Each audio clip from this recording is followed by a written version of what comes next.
There's this insanely viral YouTube video where a guy named Coyote Peterson lets himself get stung by a cow killer. And based off of his reaction, you can tell this insect has one of the most painful stings in the entire world. Now, normally you would want to stay away from these things, but I just found a website that will sell you one as a pet. They say this thing's called a cow killer because its sting is powerful enough to kill a literal cow. What could go wrong? Let's just buy this at the cart. So in this video, I'm gonna build it at home, show off everything about keeping a pet cow killer, which means yes, I am going to let it crawl on my arm. If it stings me, I am going to be in so much pain. But until it got delivered to my house, I got out the enclosure and a bunch of desert rocks to build its home. To start, I stacked each of the rocks in this pattern that would create a canyon look in here. Now, the reason I bought these types of rocks is because they look like the rocks in real canyons. But yeah, because they look so realistic, these rocks were very expensive. Yes, that's actually how much they costed. We don't talk about that. You see, cow killers live in deserts in the wild, which sort of makes sense because all of the most deadly and painful animals live in the desert. Anyways, to finish the canyon look in this enclosure, I got some of this excavator sand stuff. You see, if I add this bowl of water to this tub of the sand and, pour it in there like that, then just go and mix it up with my hand. And after a minute, it turns it into this clay substrate, which I can kind of make into a nice ball of,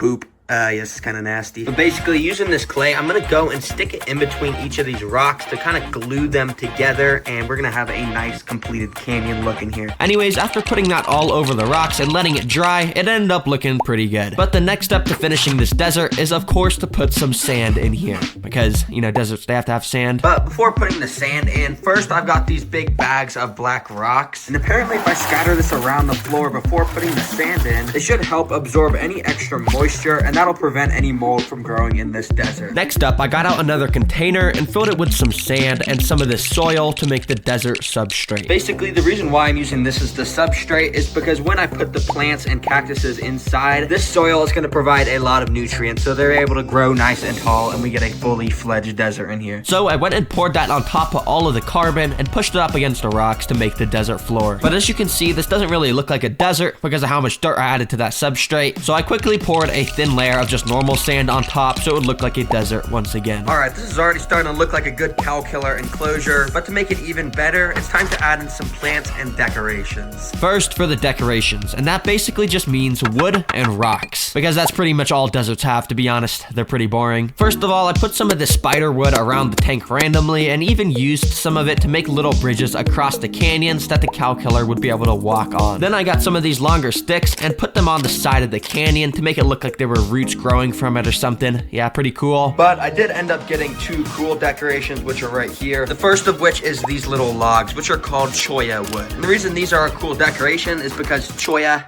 it's a cool word to say, I'm not gonna lie. Oh, and also they're good because they have all these little holes so the cow killer can run inside and then just hide and make a home in there. So yeah, that's good. And for the second cool decoration, I got a live scorpion. I'm just kidding. It's actually not a live scorpion. Oh, it's a plastic toy scorpion, but it's a desert, so I think it'll fit pretty well. I'm just gonna put it right in this empty spot there. Take a look at that.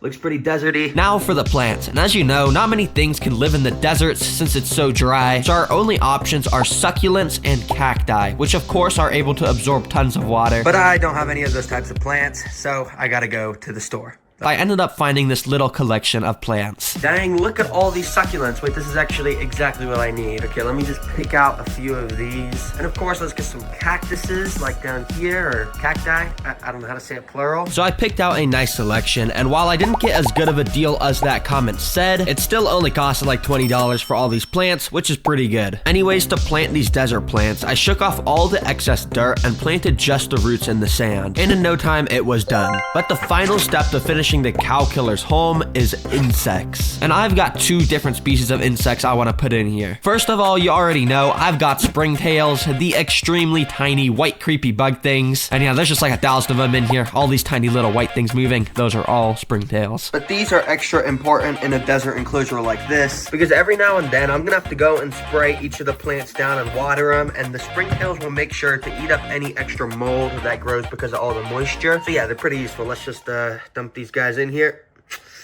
Yeah, pretty good. And second of all, I've got these things, which are mealworms. But the real reason why I'm gonna put these guys in the enclosure is because I'm kind of interested to see if the cow killer is gonna go and just sting them, to be honest. I don't really know if the cow killer eats insects like this, but I guess I'm gonna figure out with you guys once we put them in here. Well, this desert enclosure is now complete, and that means I gotta get the pet cow killer. Yeah, I don't even know why I get pets like this. Well, guys, it took a long time for this to get delivered, and I don't even know why it says live fish if there's a cow killer in here. But anyways, I guess it's time to bring this thing inside, show off exactly what a pet cow killer is like, and of course, let it crawl on my arm. I know I keep bringing this up, but seriously, if I get stung by this thing, I'm going to be in this much pain. Like, just look at this guy's face. I just don't want to do that. But anyways, let's just go inside and open this. So I cut the tape and got the container out that supposedly the bug was inside. Okay, so this is not so promising. It's just a clear plastic container with a paper towel. Well, I guess let me just carefully take the lid off and, okay, please, hopefully nothing jumps out at me. I very carefully used some tweezers to move the paper towel into another container. And then I carefully moved around that paper towel to try and reveal the cow killer. Oh, I think I see it in there. Wait, do you see that? Hold on, look at this. Oh, that's the cow killer. This may not look like it, but this thing right here is one of the most painful stinging insects, or not even insects, just animals in the entire world. But I couldn't just move it straight inside of the new enclosure because first I had to build the rest of it on so it wouldn't be able to escape. Because if it did, that would be really bad. Okay, well, it's right here, so I'm just gonna risk it for the biscuit and pick it up super carefully.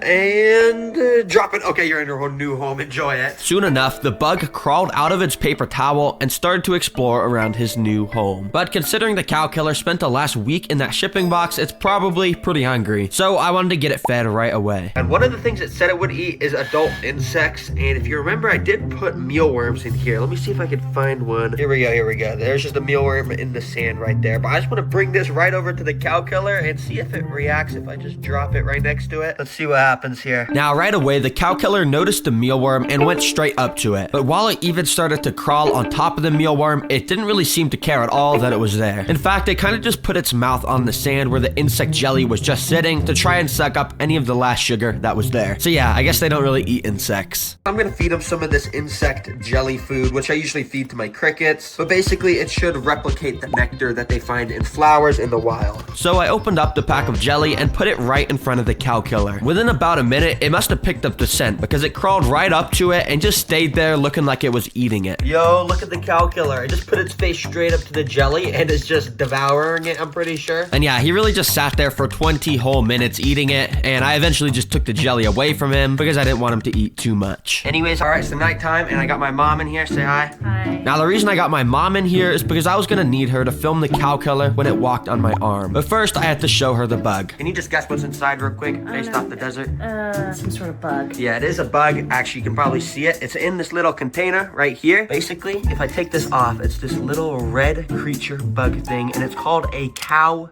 killer because they say its sting is painful enough to be able to kill a literal cow. What? Yeah, so Are you basically, serious? the reason I brought you in today is because I just want you to film me, basically letting it crawl on me, because I was just thinking, you know, like I just want to bond with it. That sounds like a really bad idea. So first, I'm going to start by picking up its abdomen with these tweezers. Now, don't worry, this doesn't actually hurt the bug because it has a super strong abdomen. It's just basically like a skeleton. Oops, I dropped it. But eventually, I picked it up again and put it inside of the container. Okay, you got a good shot. So basically, I'm just going to start by putting this like this. I don't want to get it mad when it crawls out. I just want to let it crawl out itself. And this will kill a cow. Well, yeah, that's what they say, but I don't think it actually can. All I know is it's super painful. It didn't take long until the cow killer got to the edge of the container and then stepped onto my arm. Now we just hope and pray this doesn't sting me right now. So I don't want to make any sudden movement because then it's going to know I'm bad and it's going to try to sting me. Now, I had to let it stay on me for at least a minute. So in the meantime, I just tried to talk with my mom to distract me. What is the purpose of this? You want to bond with your pet? Yeah, because everyone bonds with their dog and stuff. I just want to bond with my cow killer. You see how its sting is just like crawling along me? It could accidentally sting me at any moment. At this point, it started to look more aggravated, and as soon as the timer hit 60 seconds, I put the container in front of it hoping it would crawl in. But it ended up crawling around it onto the side of my arm, where it eventually fell off onto the table. So I quickly scooped it up back into its container. We got it. That was actually really nerve-wracking. I don't know if I was saying a lot, I was actually like, my heart was pounding like 200 beats a second. But now I can say I've bonded with a cow killer. What are you gonna name it? The cow killer. The cow killer. That's a cool name. Now, I didn't get stung today, but I'm gonna have this pet for a while. So if you guys really want to see it, Old Fish Tank has a live fish and frogs. And just look at this monstrosity. Yeah, this is not even a fish tank. The water is straight up black, and somehow it says there's fish and frogs alive in that. How is that even possible? I need to save those guys. So in this video, I'm gonna buy that tank, completely revamp it into the best fish tank ever, and save the fish and frogs that are somehow still alive inside of it. So first, I had to, of course, drive out to the seller and fork up the $20 needed to buy it. See, normally a fish tank for $20 would be a good deal, but this thing has a whole list of problems. But anyways, it's mine now, so we're just gonna go take it home and, you know, run some diagnostics.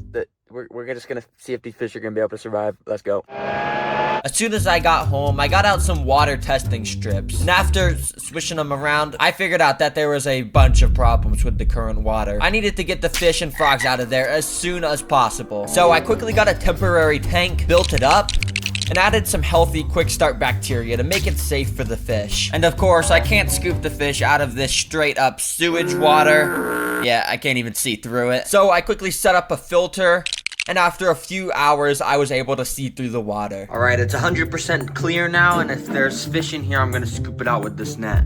Oh, did you just see that right there? It's a good thing these are still alive. Let me get you out. Thankfully, the frogs were still okay, so I scooped them out. And eventually, I even found the fish all still in good health. I identified the frog species as African dwarf frogs, which are able to survive fully underwater. And the fish was the species of black coolie loach, which is this weird snake-looking thing. But of course now, it's time to focus on transforming this. I honestly can't get over how bad this is, like genuinely, who built this? And to start the process, this thing needed to be cleaned. So I drained out the sewage water and got rid of it. And of course, I took everything else out because, yeah, we don't really want any of this nasty stuff. If I'm being honest, this is already 100 times better than that garbage we started with. But we're about to make this 1,000 times better. So let's give those creatures a new home. Anyway, step one was to buy a lot of money's worth of new supplies. Oh my god, $400. This is gonna be an insane build. And get them delivered to my house. But for step two, we gotta actually get to building, and there we go. And to start the build, I'm gonna recreate that plastic arch thing that was originally in the tank, and I'm gonna base the entire theme of the new tank around that. Just obviously, I'm gonna be using real rocks, not plastic trash pet store rocks that are dirty. Yeah, this is so bad. Get this out of here. Anyways, the build was pretty simple. You just place rocks in and then glue them together, and then repeat that like a billion times. And after literally 4 hours, the cave arch structure was done. And I know, it might look like trash right now with all that exposed foam and stuff, but trust me, it's gonna look good soon. And speaking of looking good, let's get to the next part where we add in the floor and decorations. First, I'll do the floor, which I'm mostly gonna be making out of this aqua soil stuff. But I also kept some of the original soil from the trash tank because while it was dirty, it was actually some pretty good soil. But of course, it needed to be cleaned so I wasn't getting deadly bacteria and viruses in my new tank. So to kill all that stuff, I decided to boil it in some boiling water. Yeah. Alright, it's been boiling for a little bit and it's probably killed all the bacteria and stuff. But I was thinking this kind of looks like soup, so I'm just gonna go and see if my mom will try and drink it or something. I don't know, let's see. I made some soup. Do you wanna try it? What kind of soup is it? It's dirt. No, it's mushroom. Okay. Is it really mushrooms? Yeah. No, like actually it is. You can just... No, it's not. No, it's not. It's raw. No. Yeah, it is. Is mushroom. Okay, I guess it doesn't really look like soup. She didn't fall for it. Anyways, I added it in and then poured a layer of gravel on top. The floor was now finished, and next up was the decorations, which basically meant I was just gonna add some plants and stuff. Yeah. For the plants, I got a delivery that cost $100 from some aquarium website, and I got straight to planting them. First, I covered the whole top of the cave in this moss stuff to make it look like grass was growing on top. Then for the rest of the plants, I just, you know, put them around the aquarium, as you do. Finally, I scattered some rocks and wood around. I just, forgot to record that part, so just imagine this is footage of me doing that. Okay, the whole base of the tank is now complete, but this is honestly kinda average. Rocks, plants, you know, every aquarium has that. And I'm transforming this into the best aquarium to give justice to the poor frogs and fish, meaning I still have a lot of work to do. Next up on the list is to add custom technology in here that'll make the tank actually cool. And the first technology I got is this little water pump. And to show you what it does, let me fill the tank up with water, plug it in, and yeah, boy, it makes bubbles. Okay, maybe it's not that cool, but it is important to have this so oxygen can spread around the tank. Nice. Anyways, this next technology is actually cool. I was just wandering around Walmart yesterday and saw this little robo fish that apparently can swim around in the water by itself. That is too cool to pass up on, so of course I bought half of their stock. And on the packaging it says it even changes colors in the water. That's sick. But I don't really know how this works, so I guess I'll just press this button and, oh, the fins are moving. Okay, let me put this in the water. Wait, bro, look at this thing. This is actually pretty cool. Wait, I gotta get these other ones in here. Let's see. Okay, all the fish are in here, and this just looks like an aquarium now. I'm not even gonna lie. Bro, the actual fish are gonna be so confused when they see these ones in here. That is gonna be so funny. Anyways, for now, I'm gonna take them out, and later I'll be adding them back in with the live fish to see how the live fish react. This is an automatic fish feeder. Basically, I just gotta set it up on the side, fill it up with all types of tasty food, and now I just press this button on the side, and it'll drop food.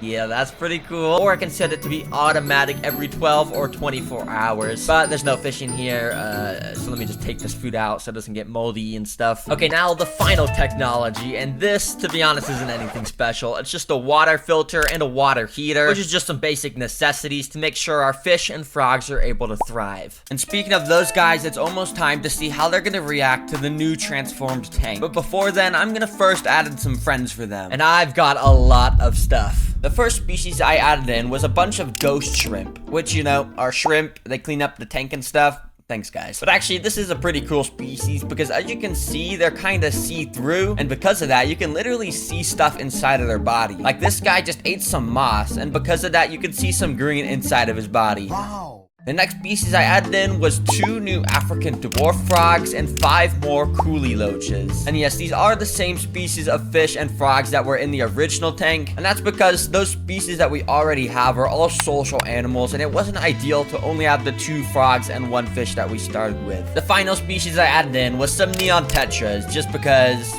well, they look cool and they swim around schools and they look cool. Yeah. Well, all the friends are added now, so of course it's time to add the original frogs and fish inside. Be free. Okay, well, that's kind of anticlimactic. Well, they're in here now, and I'm pretty sure they're gonna live an amazing life, so that's good. But now that it's transformed, this is the best part of the video, where I'll be doing stuff like seeing how the fish react to the robot fish, and also I'll even be hatching live prey from eggs to feed the frogs and fish some live food. And speaking of that live prey, let's get to hatching that now, because it's gonna take a little while to get those hatched. These are brine shrimp eggs, which to start the hatching process, we're basically gonna get a pot, throw a bunch of ingredients in there like a soup, and put in a heater, a light, and a pump. And yeah, basically these shrimp are gonna hatch in about a day, probably. I don't know if I set this up right, but I guess we'll see. In the meantime, I had to, of course, test out the robot fish in the aquarium, so, be free. Right after adding them, the first fish to encounter them was the little school of neon tetras. At first, they seemed pretty chill about it, just ignoring it and going about their normal life. That was until one of the robot fish started to rush at them at max speed, and, they all got extremely scared. One of the frogs was also chilling on top of the cave when another robot fish came swimming in towards them. Yeah, he was not gonna have any of that. But the thing is, most of the fish were inside of the cave, so I wasn't able to see their reaction. So, of course, I put all the robot fish inside of it. And, yeah, they kind of all got stuck, and I couldn't record any of the fish reactions because it was too dark. And since I couldn't even reach the robot fish to get them out, they're just gonna be a permanent addition to the cave. Nice. Anyways, I let a day pass so that I could come back to the brine shrimp eggs being hatched. And while it looked like 99% of the eggs hadn't hatched, if we zoom in a bunch on my bad quality iPhone phone camera, you can see thousands of little dots swimming around. Those are the brine shrimp. Listen, I didn't say they were gonna be big, okay? So I got my water sucker, sucked them up, and was ready to feed the fish. I first put a little bit of the shrimp right next to a lone neon tetra, and within seconds he started going crazy. It even attracted the attention of some of the other tetras, and soon multiple were sucking up all the tasty shrimp. Next up, I put some of the brine shrimp near a frog, and at first he seemed to not care, but then he started to, of course, devour them too. I guess these brine shrimps taste good. Dang. Finally, I put some of the brine shrimp near a coolie loach, and I was expecting this guy to start eating them too, but he kind of just, he just swam away into the darkness of a cave. Bruh. Well, even though I found this aquarium as a piece of garbage, I'm happy I was able to completely transform it and give a new home to the poor fish and frogs that were alive in it originally. This is a $100,000 two-headed snake that literally has a different personality in each head. And I'll be showing you why this is the most expensive snake on Earth, along with a $25,000 largest snake in the world. And guys, it's the two-headed snake. There's only a handful of two-headed snakes in existence, and this zoo doesn't only just have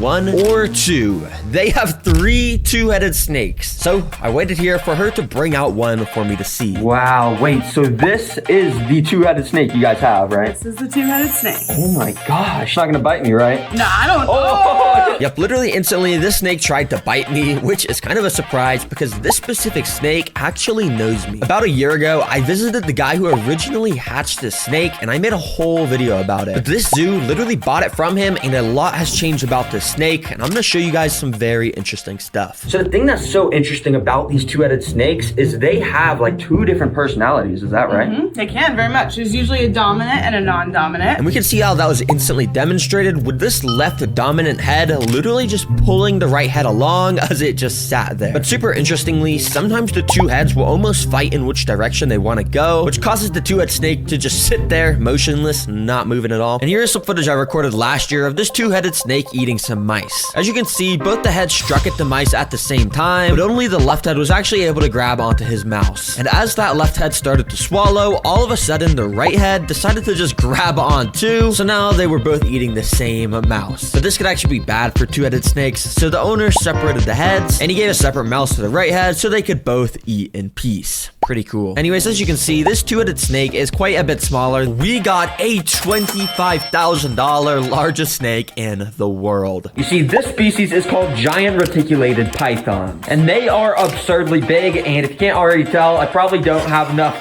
space right here. I would literally have to transform my whole garage into an enclosure. That's why instead, to be able to see and learn about a $25,000 snake, I hopped on a plane and flew across the country to this amazing reptile zoo that supposedly has one of these insane snakes. Yo, what's up? I just traveled across the country because I heard you guys got some of the craziest snakes here. Is that true? We do. Oh my gosh, you got to show me. Okay, you want to see them? Yeah, let's go. All right, let's go. So I followed her across the zoo, and this place was crazy. They had animals everywhere, including literal alligators. Oh my gosh, what am I getting myself into? But eventually, I got to this area here and waited while she brought out the $25,000 snake. Oh my gosh, this thing is insane. Yes, this is the giant reticulated python, an absolute beast of a snake. And honestly, I was kind of even scared to stand near it. This thing could easily take me out if it wanted to. This is actually just kind of crazy to stand by. I can just touch it. Like, this is bigger than my hand. What? So how long can this species kind of get? I mean, like, is this like the longest species in the world?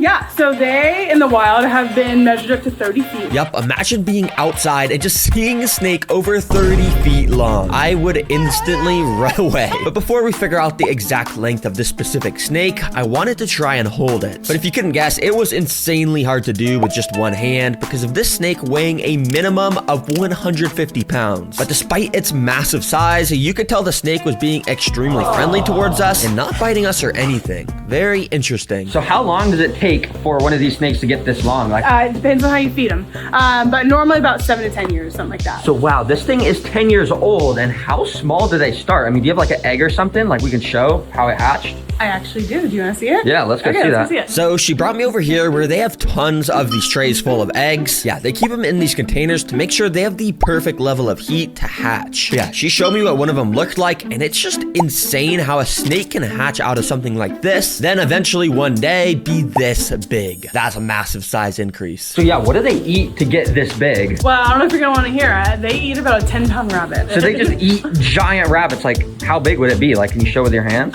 It'd be like it's a big size rabbit. Oh. Nah, so they really just slither around in the wild looking for innocent little rabbits, and then they pounce on it and absolutely devour it. Yeah, rest in peace to any rabbits that see snakes like this. But you see, what makes this species so good at hunting is they literally have these built-in heat sensors on their face. All of these tiny little holes on the upper lip of the python can track exactly where a live prey is. It basically just gives them wall hacks to see rabbits amongst tall, thick grass. And this snake, compared to everyday objects, is pretty cool because here it is next to a massive spray bottle. It is so much bigger. Then here it is next to a water bottle. Yep, pretty big. But yeah, this thing curled up is approximately 56 inches long, but fully stretched out, this thing easily reaches over 20 feet. Let's see what a $500 snake looks like. Now, we're getting pricey, but it's for a very good reason, as you'll see. But yeah, this snake was kind of just shipped in this bag. I feel kind of bad for it. Let me get this out really quickly. Inside of this bag is a special kind of snake called a Woma python. And he was not happy about being in that shipping bag. He kept trying to strike at me through the glass. But you could see how beautiful this species is with that striped tan and orange color. Okay, the reason I got this guy for the $500 species is because they're known for being one of the friendliest snake species. But this guy has tried to strike at me a lot. But yeah, I guess he's just super stressed from the shipping. Obviously, I don't want this guy to be stressed or angry at me, so I put this box over the top to give him some nice darkness, and I went and put him in a secluded and warm part of my house while I built his home. Now I'm just gonna speed run this build in order to not bore you guys, but yeah, it's basically the same as that last enclosure, only this time I put way more wood and branches so the python would have some area to climb over. And these guys can get big, so that's why this enclosure is pretty massive. Anyways, I got the snake right here. Let's give a check on him. How are you doing in there? And okay. If you don't know what the brown stuff on the floor is, well, it might be poo. But no, that's actually a super good sign, because if you didn't know, when the snakes are in their shipping containers, they don't go to the bathroom at all. But the fact he's just let it all out means he feels a lot warmer and safer now, and that's good. I'm happy you're feeling a little bit better, buddy. And to make sure he felt even safer, I went and moved him into the enclosure. I still didn't really feel comfortable enough to hold him based off how much he wanted me dead. But yeah, pretty simple stuff. And he went to go slither to safety. He was definitely starting to feel less stressed. All right, the main reason I wanted to get the friendliest snake species in the world is because, as many of you know, my mom is like scared of all the pets I get. So I was thinking this was gonna help her cure her fear of snakes. But little is she gonna know when we try to feed it, this guy, he's not so friendly right now. All right, Mom, can you come in the garage? Hi, I just got a new pet to show you today. Okay. So why don't you come over here and just take a look in this tank and tell me what you see. Oh my gosh. What kind of snake is this? That's called a Woma python, and I wanted to get this species because it is the friendliest species in the world, Yeah, actually. right. It looks like it's crazy, like it's just gonna strike any second. Yeah, he is kind of mad right now, but I want to cure your fear of snakes, basically. So No, I need not- you to feed it. No. All right, go ahead, stick it inside. Shaking. All right, this is the first time you fed him too, right? Yeah, he's super hungry. That's the main reason why he's so angry right now. All right, he's coming, he's coming. Come on, eat it. He looks hungry. You can see the hunger in his eyes. Oh my gosh. Are you scared right now? Yeah, a little bit. This is supposed to cure your fear, though. Make some mouse noises. Maybe you can trick him. Nice. Yeah, this dude was taking a while to eat, but eventually we caught this. Maybe if you just like, don't drop it, but like move. Oh my god, dude, we're closing this now. I'm gonna get a replay of that to see exactly what just happened because it was scary. But it looks like he's going to hide in his little hide, so I don't want to stress him out anymore if he's not that hungry. So yeah, thanks for trying to feed him though. But don't worry, literally as soon as later that day, this snake was feeling way more comfortable and he finally started to eat. Let's go, this is gonna be a sick pet. And I specifically chose this species because it has an insanely unique special ability that I just have to test. If you're wondering what species is inside this container, well, everyone, this is a Western hognose snake. And yep, it actually costed exactly $250. The prices in this video are not a lie. But anyways, these things are freaky because the patterns on their back almost look identical to the patterns on a rattlesnake. It has almost the same color too. But the main characteristic that makes this thing stand out is its nose. That, well, kind of makes it look like a hog apparently, hence why they are called a hognose snake.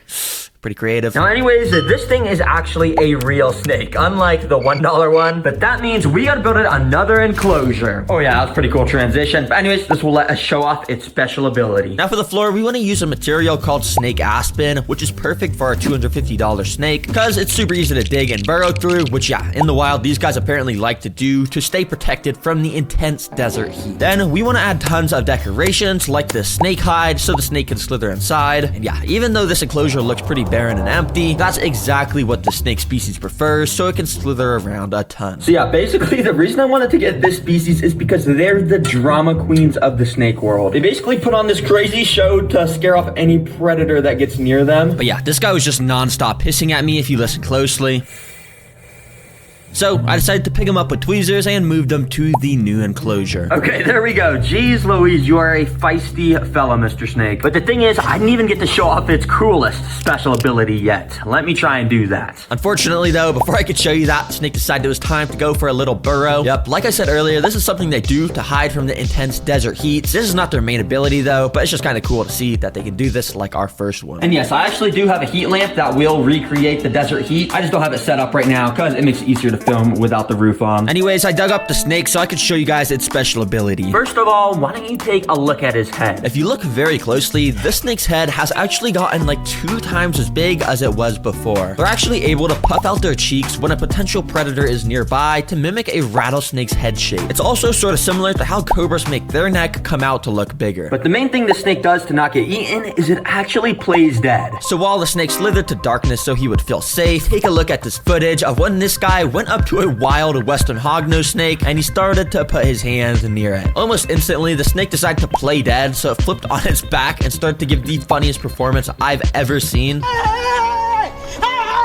And eventually, it just stopped moving completely, and when this dude went to pick it up, you could see how good of an actor it is. It's so funny too, because every time he would flip the snake right side up, it would just flip back upside down instantly. Yo, shout out to Nicole Berry, he's the one who uploaded this, and he has tons of other videos like this. Anyways, I quickly finished setting up everything in his tank and gave him a little water bowl too. As a reward for scaring it a little bit while I was moving it, I gave it a nice juicy mouse. Yeah, pretty cool to watch these guys eat. They'll eat about one of these a week during this stage of life, all the way down to a literal $1 snake. Yes, so this first snake I was actually able to buy for only $1. Just from some guy on eBay saying he just wanted it gone. But this snake inside is looking extremely weird. I gotta get a closer look at this. So I opened up the container to reveal that my suspicions were correct. This thing looked extremely abnormal. It literally didn't have scales like a normal snake would, and in fact, it looked more like a mutant worm. But little did I know that these things have some of the scariest mouths out of any animal on Earth. Yo, and this thing is like slimy. Is this even a snake? Now, I was right to be suspicious because when I went to scan a picture of this into Google, it told me that indeed it was not even a snake. It said that this is actually something called a giant Mexican Sicilian.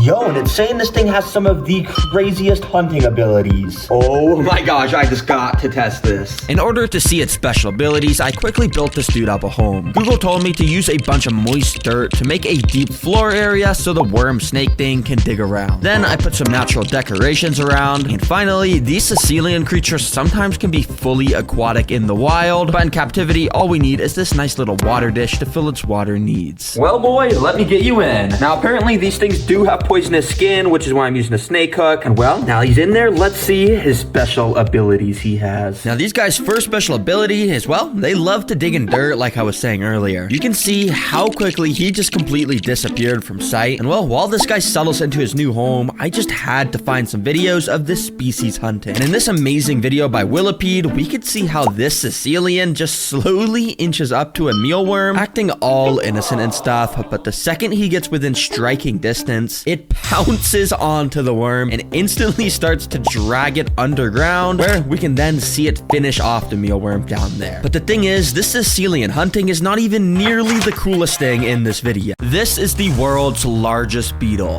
and this is my finger. And in this video, I'll be putting to the test how strong these beetles really are. And I'll also be showing you the craziest centipede species, insane alien-looking bugs, and so many other cool insects. I have the largest beetle species in the world, but I also have this one with insanely sharp mandibles, and this one that's pretty tiny, but it also has mandibles as well. Now, I'll be starting with the smallest beetle and testing the weakest objects in this guy's mouth. As the beetles get bigger, the objects will get bigger too. Until at the end, I'm gonna be putting my finger in this guy's mouth.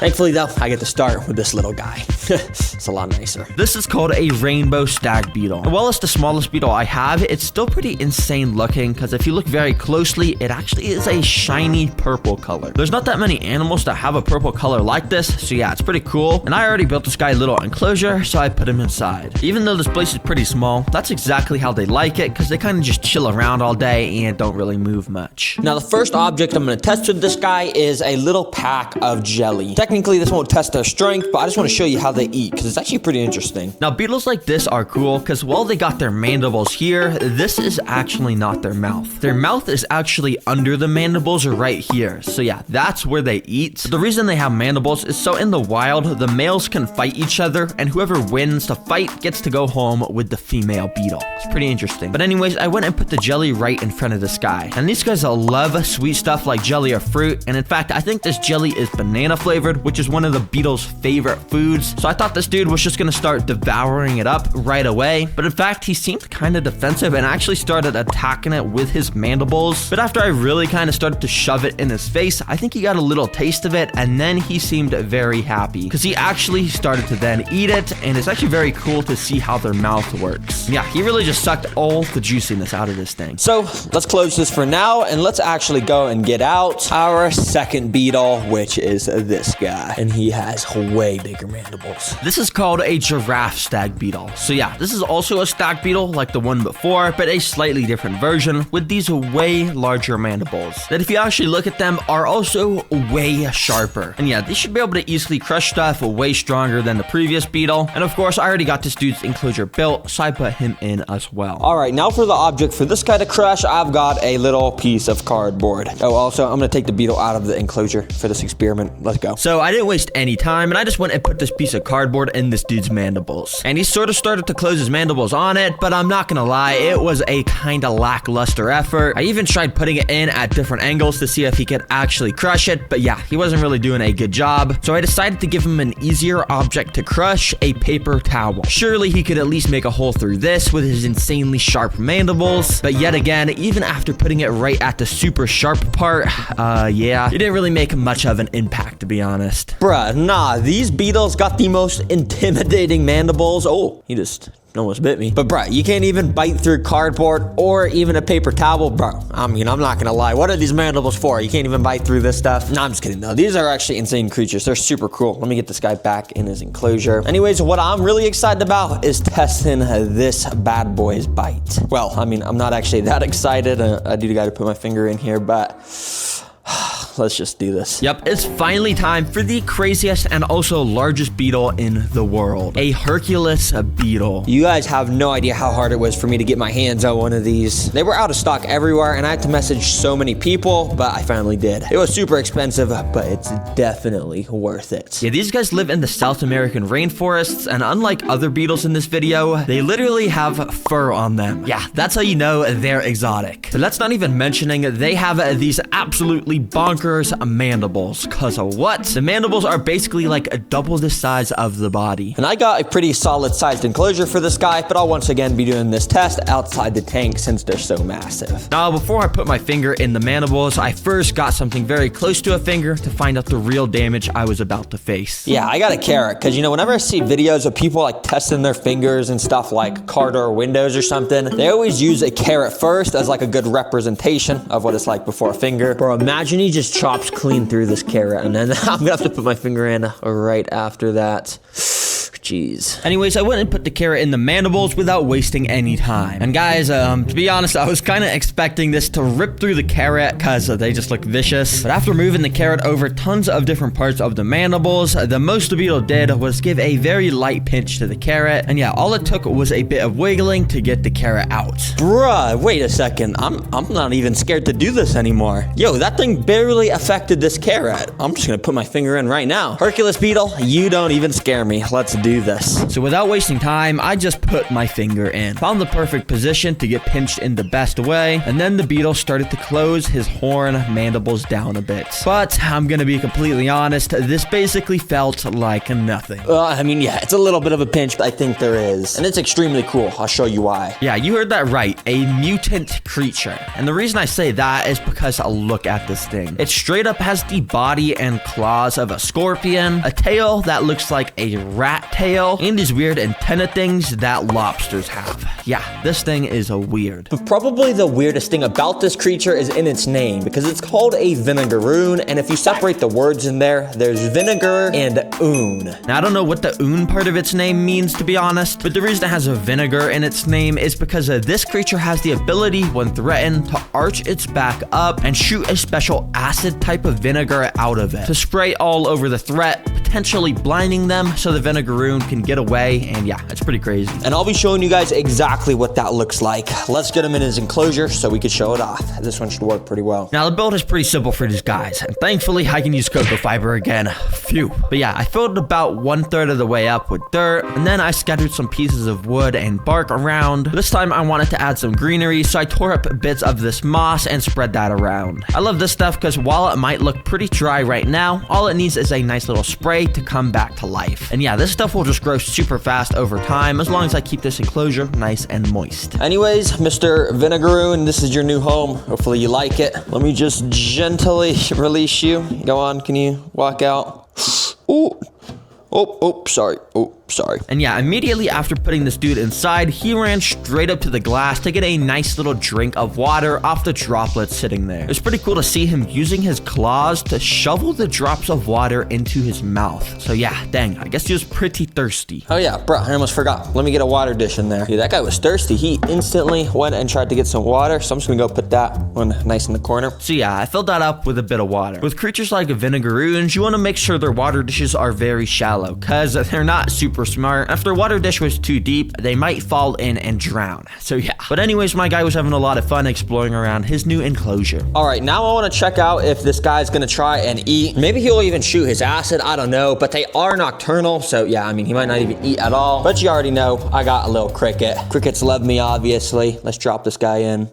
Bye-bye. I dropped a cricket directly next to the vinegaroon, so some action could theoretically happen right away. But if you've seen my other videos with nocturnal animals like scorpions, you'd probably know that they straight up just like to not eat during the day. Yeah, they'd rather let insects crawl right next to their mouth instead of eating them, apparently. But with this vinegaroon, it was a different story, because right after a minute of the cricket standing next to him, I noticed he actually started to strike towards the cricket to actually try and eat it. That means this vinegaroon was in hunting mode, and the next time the cricket came by, I noticed the vinegaroon use his little antenna to locate the location of the cricket, and then he walked over to strike it again. But unfortunately, he also missed once again. However, a bit later, I noticed that the vinegaroon had found the little water dish I put in there for him. He then proceeded to walk into the water to take a little bath, and I guess he was getting a bit more of a drink too, but the cricket was directly next to him still. And when the two creatures got a little bit closer, the vinegaroon once again struck and missed, but this time he was not going to give up and chased the cricket down to finally get a hold of it, all while splashing around in the water. But dang, bro now had an absolutely delicious, juicy cricket in his grasp, and yeah, he just started devouring it. Good catch, bro. I was not expecting that during the day. Now, unfortunately, he didn't use his acid vinegar spray thing, and that's because I think they only use that for defense, and obviously I don't want to stress this guy out, so I'm not going to force him to do it, but I will show you guys this very cool footage of them doing it. Watch this. So basically, like I was saying talking earlier, they arch their abdomen up, aim their tail up too, and boom, the vinegar sprays out right there. It's pretty cool to see it spray out, and it also has absolutely insane aim. Like here, the vinegarine was able to spot on, hit the tweezers that was holding it. So basically any sort of predator in the wild will know not to mess with this thing if it gets sprayed. It's a genius ability from the vinegarine. But yeah, I put a lid on this enclosure, and boom, this is a pet vinegarine. Now, the reason I'm showing a millipede right after showing the centipede is because they're very similar in a lot of ways, but they're also very different in a lot of ways. Now, the first way they're different is, well, you know how centipedes have that absolutely bonkers bite like I was talking about that's just extremely painful? Well, millipedes are basically the exact opposite, and they're some of the most friendliest creatures of all time. And to demonstrate that, I'm gonna let this thing crawl on me. And oh my gosh, the sensation of like these 300 tiny little legs crawling on my hand is just so weird. I don't even know how to describe it. But if I had to, I would just say it's a very tickly, because as you can see, each one of the legs on the millipede is almost kind of sharp, which lets it get a really good grip with what it's standing on. But yeah, it's just such a weird feeling. I balled out and got the most massivest millipede of all time, called a giant African millipede, which yeah, isn't really a very creative name. They just kind of said it's giant, where it's from, and that it's a millipede. But yeah, I'm not gonna complain. I guess it's easy to remember. Now, there's just one problem, because the place I bought this from specifically said in the description,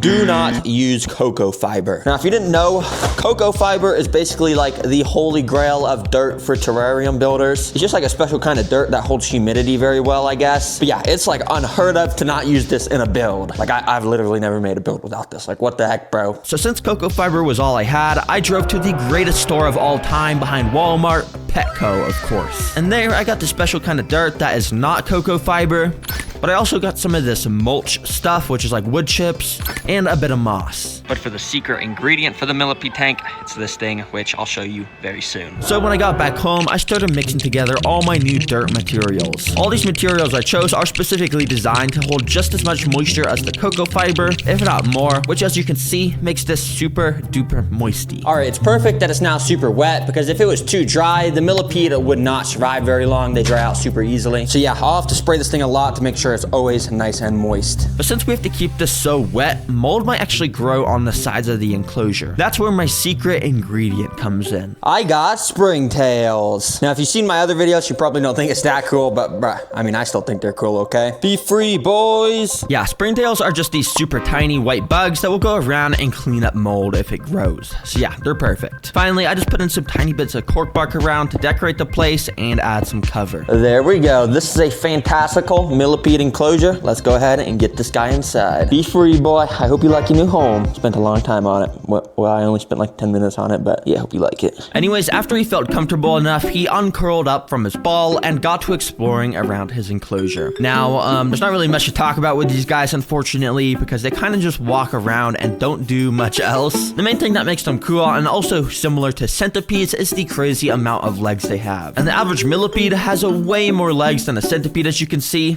Very nice. Yeah, my guy just wandered around the enclosure for like 30 minutes, but eventually, once he feels comfortable enough, he'll start to burrow under the floor like you could see in this footage. And he'll basically just chill there for like 90% of his life, just eating the dead organic matter or something. I don't really know, but yeah, they're pretty cool. Anyways, I finally got one, even though they're all extremely venomous, but oh boy, let me show you this guy. Yeah, I didn't get a small one either. I got one of the largest species in the United States, a giant Texas red-headed centipede. And as you can tell, these guys are pretty evil, because right away he started to try and climb the sides of the container to escape, which I definitely wouldn't want, because well, we all know the infamous Coyote Peterson who gets stung and bit by everything.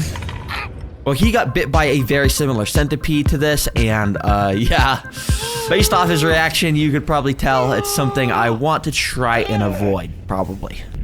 Just cut the cameras. But it's definitely worth the risk, because I get to show you guys how insane of a pet they are. Let me get them in this enclosure. Now, these guys usually live in desert environments, so we're gonna use a bit of sand for this enclosure, but also a solid mix of dirt and other natural stuff, because it's actually what gives them the best conditions in their enclosure. Then we want to give this guy some nice natural stuff to hide under, and finally a couple skulls in here to signify how deadly these guys are to other insects. All right, let's get this centipede in the enclosure. And please don't bite me too. That would be much appreciated. But, oh, he's just gonna go crawl out. Oh, that's actually pretty gentle. Go on. Yep, go crawl out. Go on. Yep, just like that. Oh, yeah. Anyways, this dude immediately got to walking around his enclosure, and what makes these guys so cool is obviously how many legs they have. They're called centipedes because centa means 100, and they basically got like 100 legs. But not exactly 100, because I actually did count how many legs this guy had, and it was only 40. So yeah, their name is a lie, it's not 100, but I mean, it's still a lot. It's so cool to watch these guys walk around, but it's even cooler to watch them eat. So you already know, I got a cricket.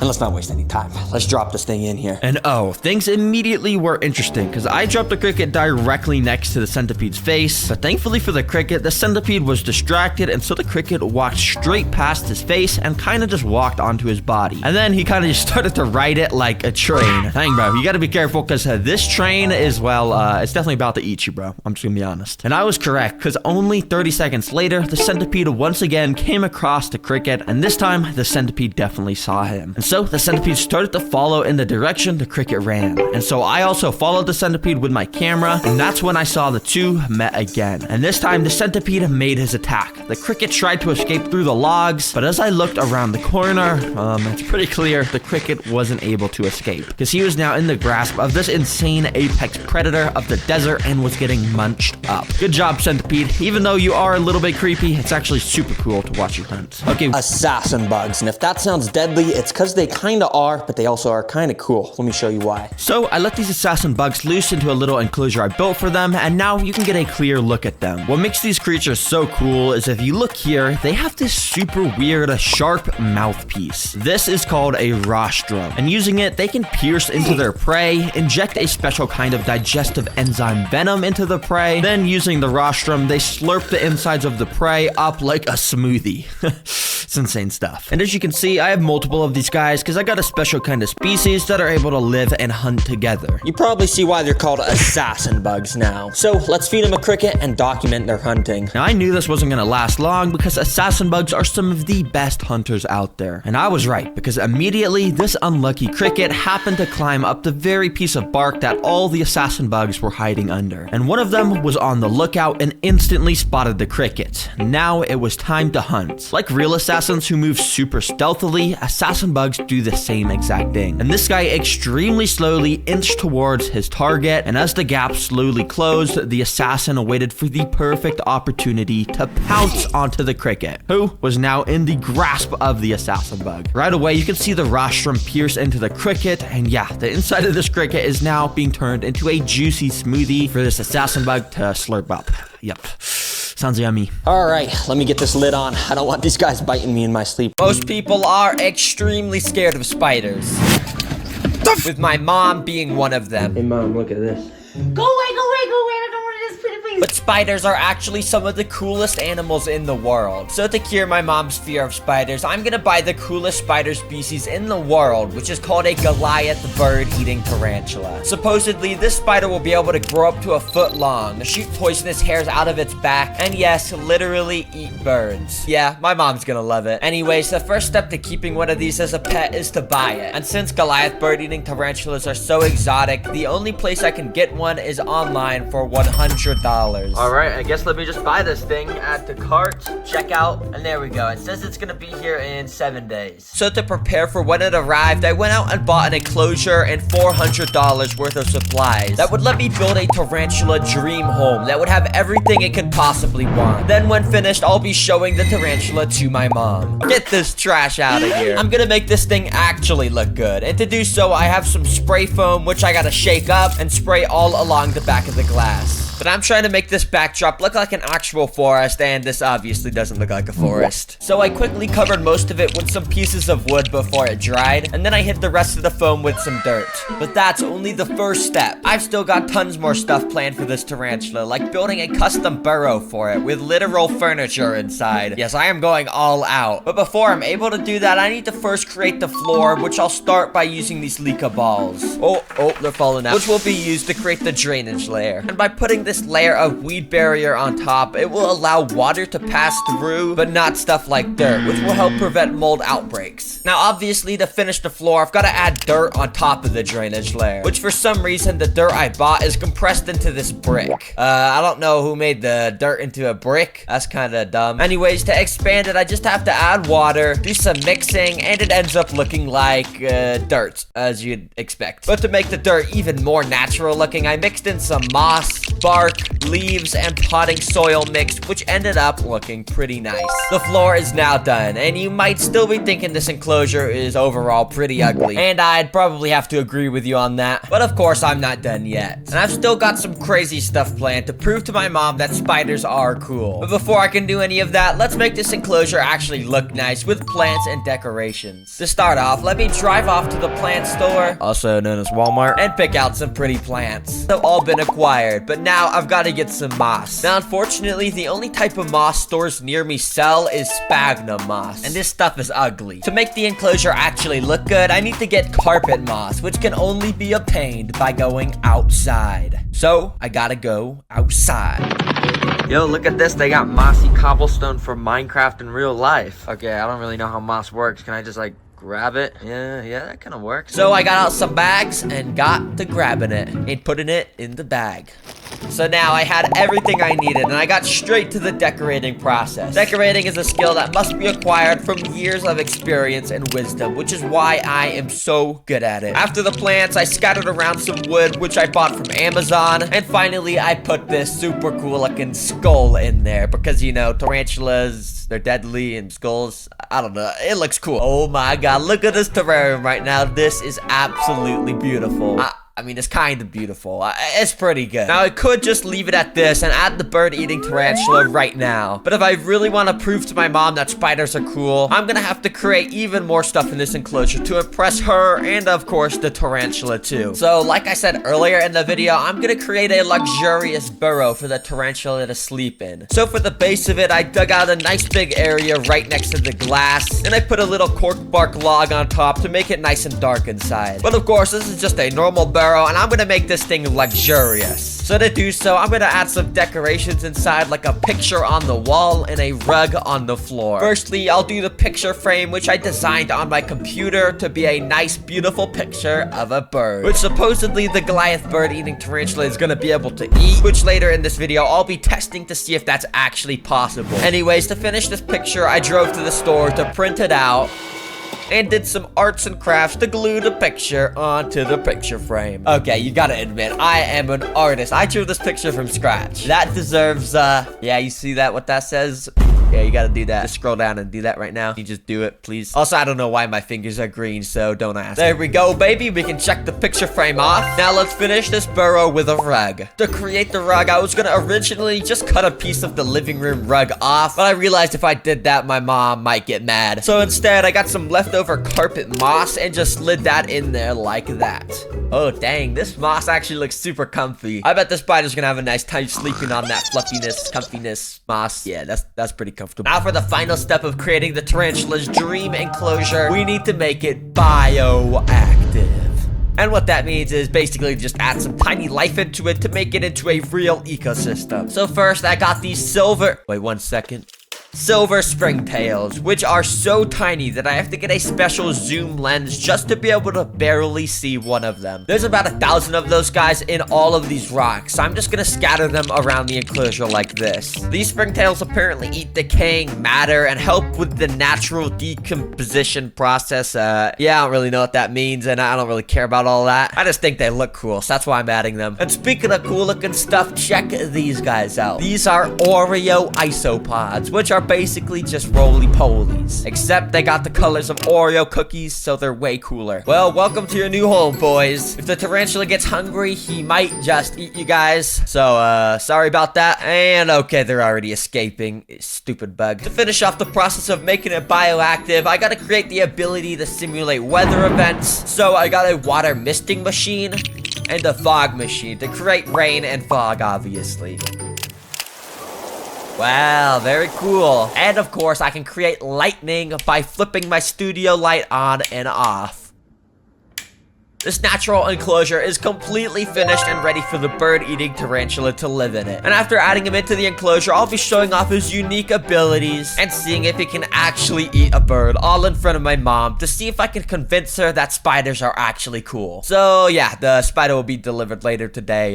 Just cut to that. And okay, I think this is it. The tarantula is in this box. And oh shoot, I dropped it. And oh shoot, I just stepped on it. Oh no. I'm just kidding. The tarantula is actually safe and sound in this little temporary enclosure I put him in. And well, here it is, the Goliath bird-eating tarantula. And I know it may just look like any ordinary tarantula, but in reality, this is literally just a baby. Yeah, this thing will eventually grow to be a foot long. I don't even know if it's gonna fit in this enclosure. Anyways, to add the tarantula into his new home, I got some safety equipment and moved his container into the enclosure. Okay, well, the spider is in his new home now, and okay, I think he's sleeping. Since spiders are nocturnal, I turned off the lights to trick him into thinking it was nighttime so he would move around. And of course, it worked. Yeah, spiders are pretty stupid. Eventually, he even made his way into the burrow I built for him. But my mom is still at work, so before she gets home, I'm gonna make sure the spider is nice and hungry by feeding it a juicy cricket. And when my mom gets home... Alright, are you ready to see my new pet? No. Okay, it's in there. Can you guess where it is inside of the enclosure? Oh my gosh. No, I don't want to. Is it really poisonous? Yeah, if it bites you, you'll probably get you might die. But, okay, do you want to know where it is and see it? Not really. Okay, well, you're gonna have to. Underneath that, right there? Okay, yeah, it might be. Dude. Oh my god, dude. Are you serious? God, no. I hate spiders. It's not funny. I've got this to try and prove to you that they're cool. So basically, it's gonna grow to 11 inches long. No. So if its legs are out, it'll go like that long. Now, I want to find out if the tarantula is actually capable of eating a bird. We'll be feeding him much more. Anyways, for now, I turned off the lights to get the tarantula into predator mode. And then I dropped the cricket inside. You see, tarantulas like mine have thousands of tiny hairs that pick up vibrations in the air. So this bird-eating tarantula knew there was a cricket standing right next to him. And a few moments later, he made his move. Okay, well, I think we know the tarantula's pretty hungry now. So let me wait for my mom to get home and we'll show her how cool this spider is. This is gonna be fun. In this bag is a frozen mouse from Petco, and it's humane and everything, and it's important to feed the tarantula a variety of food. I just need you to take the handle. Oh my god! Dude, I'm scared to put my hand in there, dude. You're not gonna, okay, just, do it. Matt? I'll move it in closer. Ew. So yeah, it's just holding on to the mouse. I think it's just, puts its fangs into it. Oh my. Oh, it just hit the back of its abdomen, and you see those little orange hairs on it? Yeah. Whenever it hits the back of the abdomen, those fly in the air and they go in your eyes and poison your eyes. What the? Yeah, isn't that cool? Can it do that to humans? Yeah, if you stand too close to it, your eyes are gonna get super rashed. What? Is that cool? No, not really.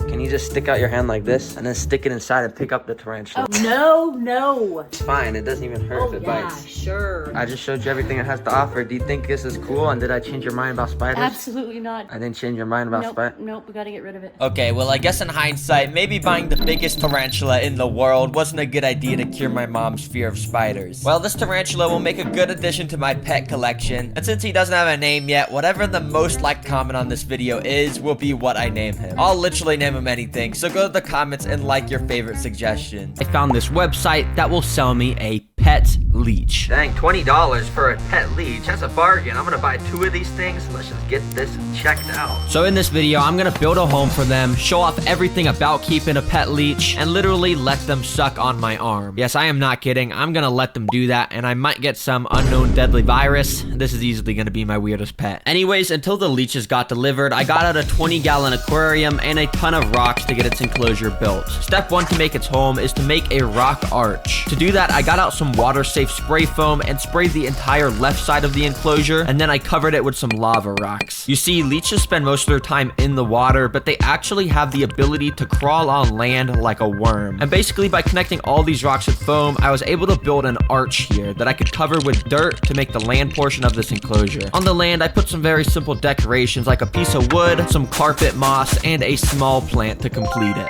Alright, the land area is looking pretty nice and small and cozy, and it's gonna be so cool to see the leeches swim onto the land so they can eat food and stuff. Oh, and also if you're wondering where I got this beautiful plant, is of course from Walmart. Gotta keep the channel's tradition going, you know. Anyway, step 2 of this enclosure is to create the water portion. Now I started by getting out some of this black aqua soil stuff and putting a layer of it down because it'll allow us to grow some beautiful luscious plants in here. But first I covered the soil with a layer of sand and started to scatter giant river rocks along the bottom. I figured it'd be cool to make this place look like the bottom of a river since that's where leeches live in the wild. To finish the river look in here, I put some smaller river rocks around, and then I put some extra small tiny river rocks around, and then I put some extra tiny small river rocks around, which aren't really rocks anymore, they're just kind of like gravel, but yeah. Anyways, now it's time for the aquatic plants. So I drove over to the local pet store to buy some. Okay, here's the aquatic plants, and I always hate buying these because look at this, they're so expensive. Anyways, let me just pick out a few that look cool. And yeah, this cart right here costs like $70 for 5 plants. Anyways, when I got home, I used my artistic skills to find the most optimal location to plant each plant, and by that I mean I just put them around randomly, but after putting them all in, it actually looked pretty cool. Alright, dang, this is actually gonna look pretty good once I add water in here. And also, it turned out really good how that rock arch makes like a little cave there. That's gonna be really cool. I guess the leeches are gonna be able to swim there or something. Anyways, leeches are freshwater creatures, so I just filled the enclosure up with some normal water, you know, pretty simple stuff, and in no time it was done.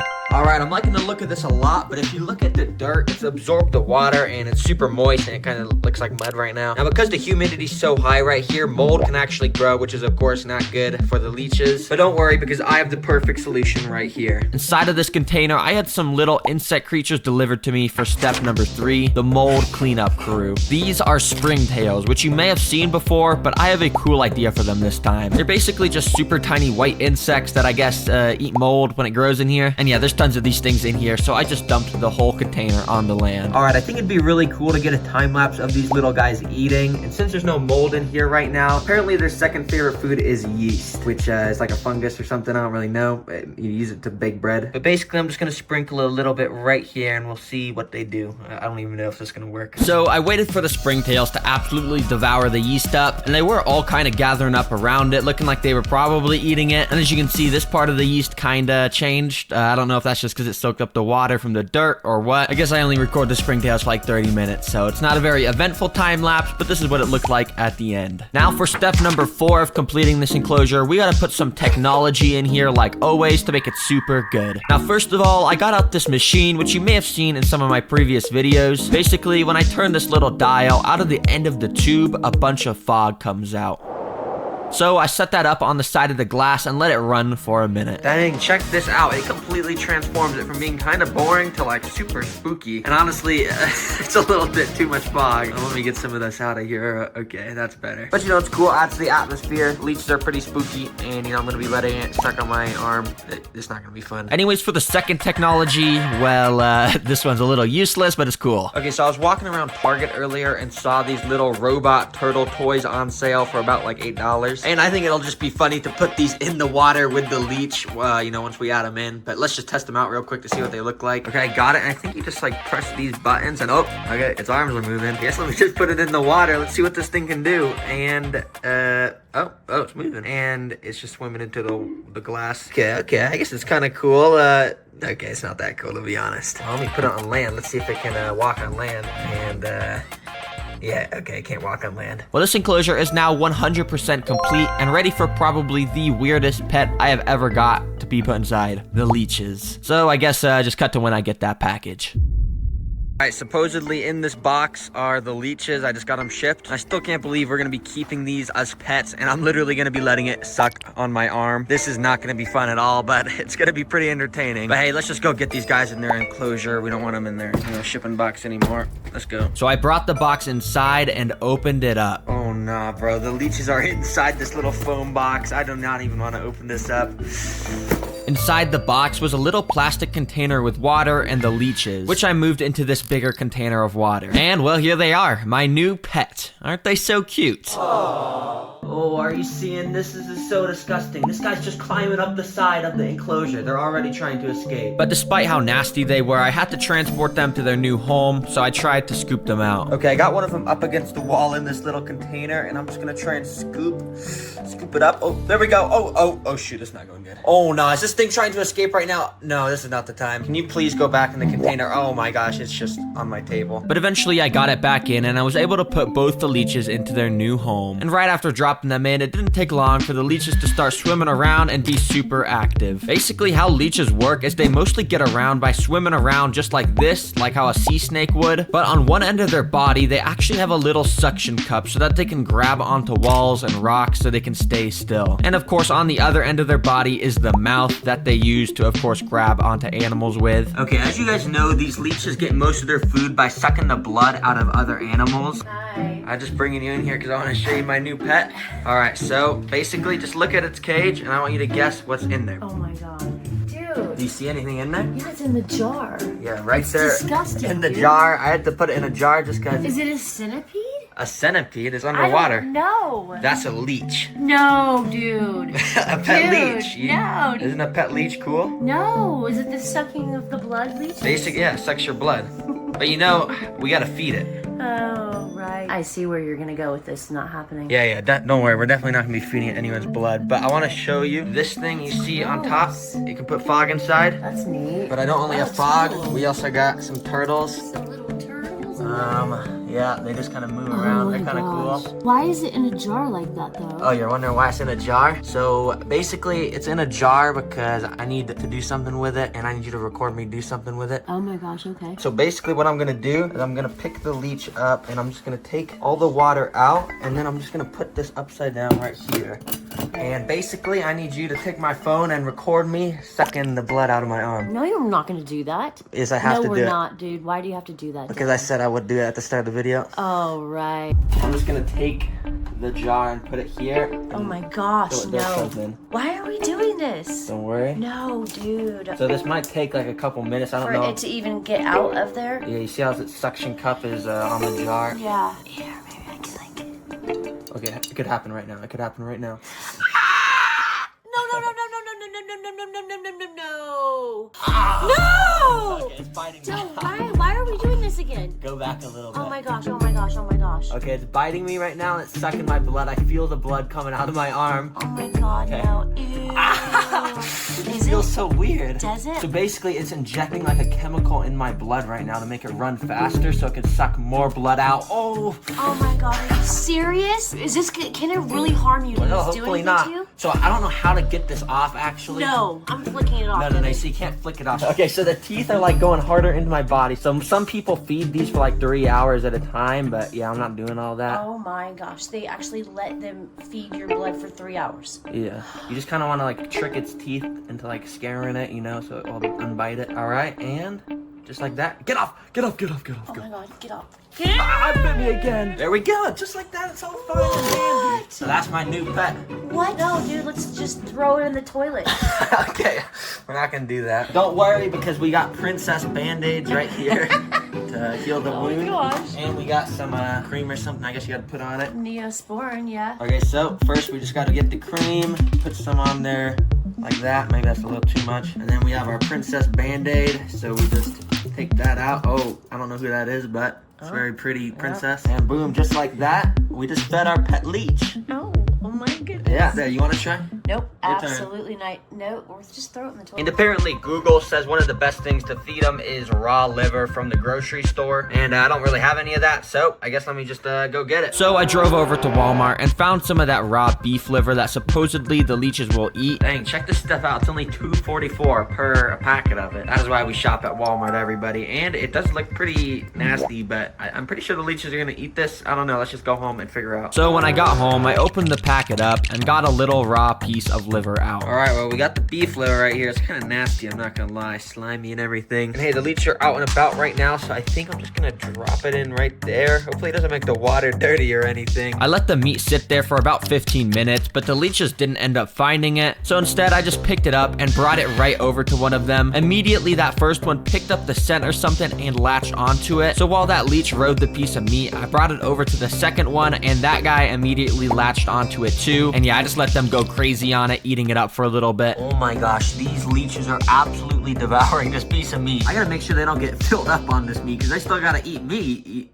Can you guys come off, please? Oh my gosh, if they're this hard stuck on the meat. I just found probably the most alien looking creature on Earth. It is literally a mutant creature with the mouth of a spider, the body of a scorpion, and claws that look like saws. And that's not even mentioning that it has some of the weirdest and creepiest behavior out of any animal ever. But despite how weird it is, apparently there's a website that will sell you one as a pet.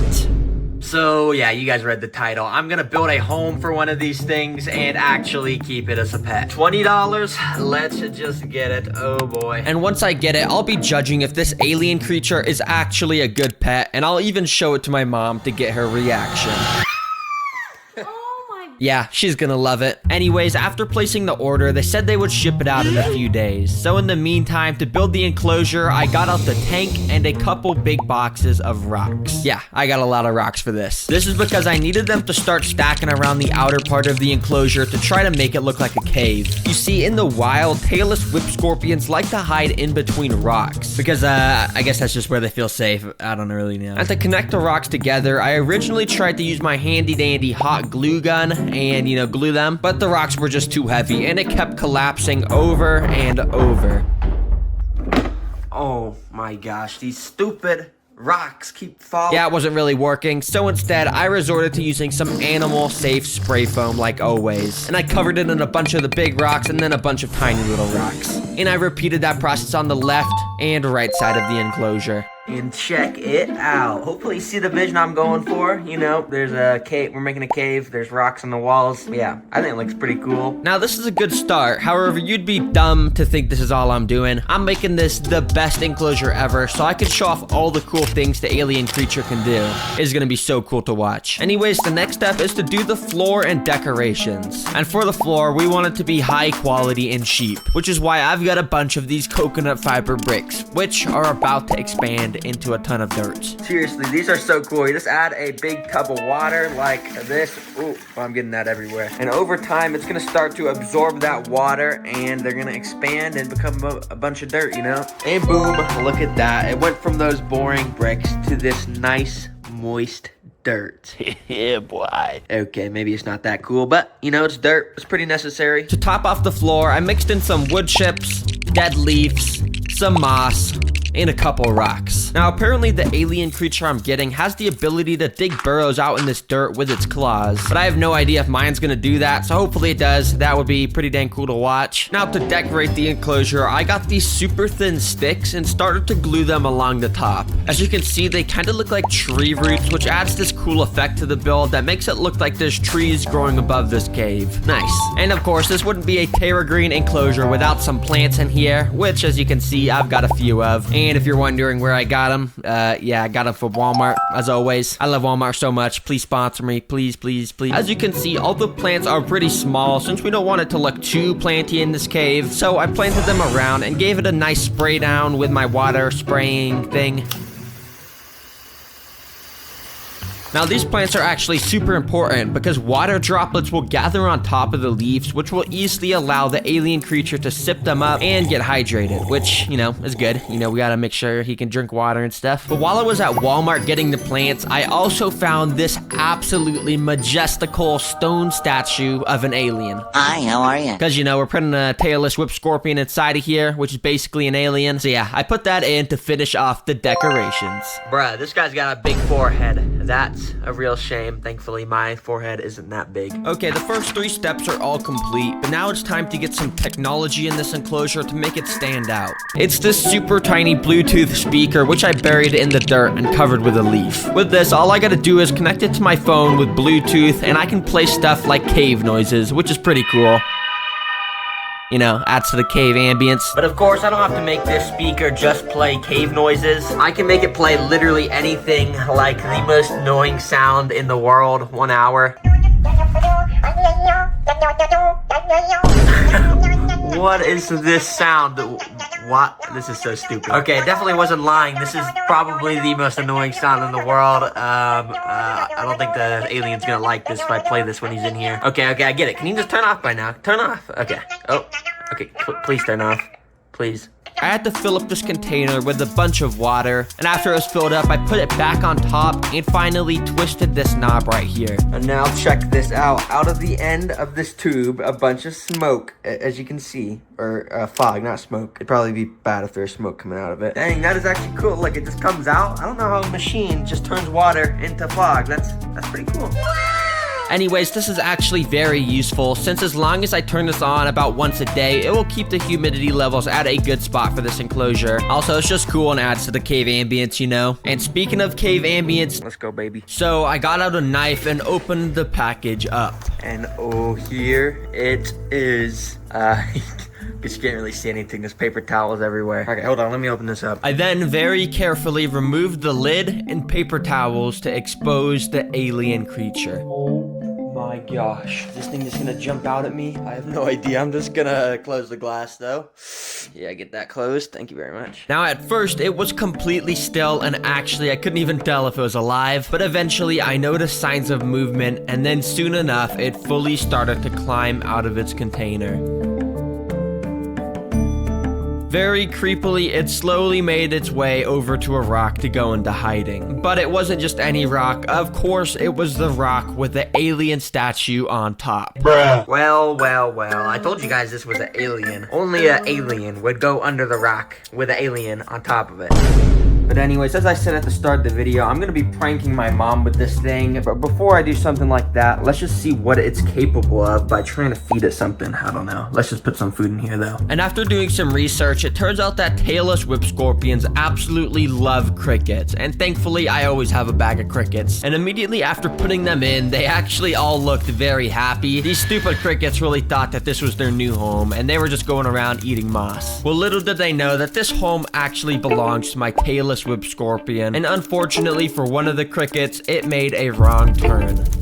It walked straight into the crevice of the rock that the alien creature was sitting inside. I thought for sure that that cricket was a goner, but miraculously, about a minute later, it walked out the rock unscathed. A little later, I saw the alien creature in a different spot hanging onto a wall. And just like before, a cricket walked straight up to it. And in fact, this cricket was extra stupid. He started to walk right in front of the alien's literal mouth. Bruh. But for some reason, the tailless whip scorpion was not eating it at all. Okay, it's the next day and I figured out why the alien creature in here isn't eating. It's because this species is partly nocturnal, and as you can see, I just have massive studio lights shining super brightly on here. I guess he just doesn't want to eat in the light. So anyways, I want to let this guy just kind of adjust to the new home for about a week, and I guess I'll just come back then and we can do the rest of the stuff. In the meantime, here's this cool video by Aquarimax Pets of the same species eating, if you're wondering what that looks like.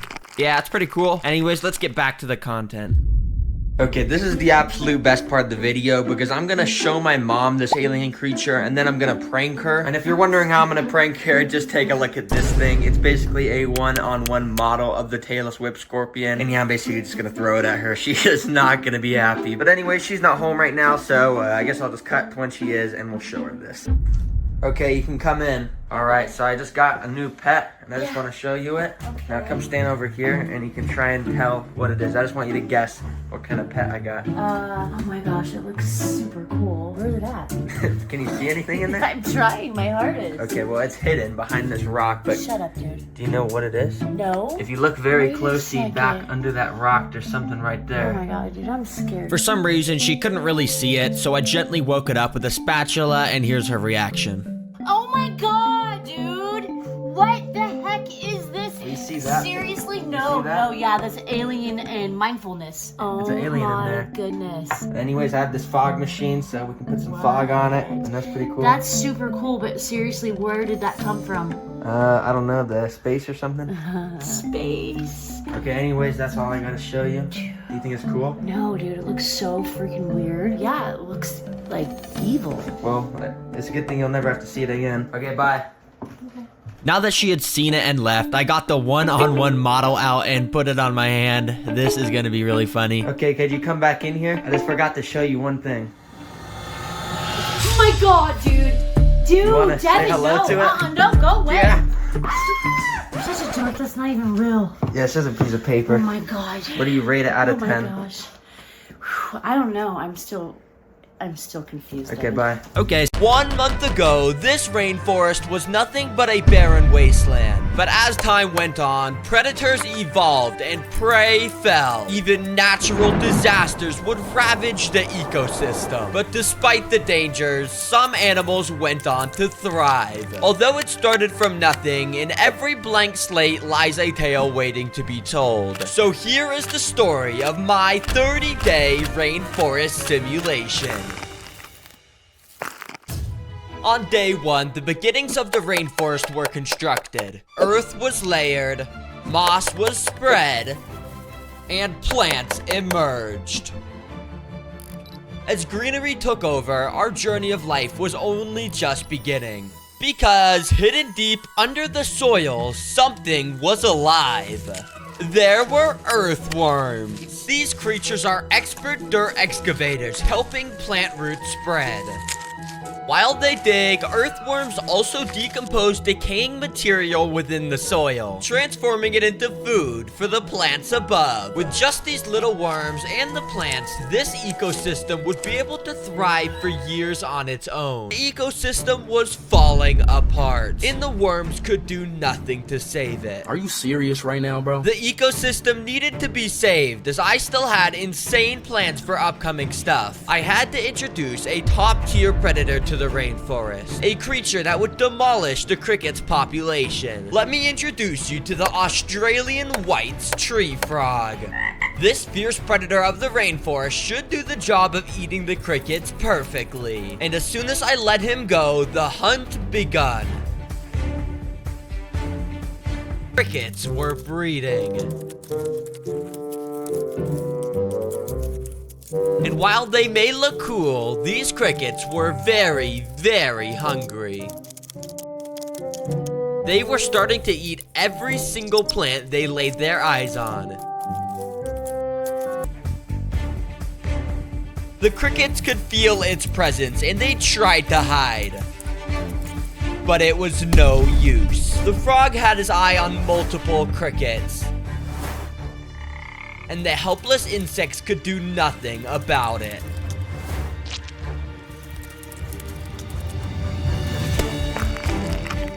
It only takes a singular strike from the frog, and with it he earns himself a nice and tasty meal.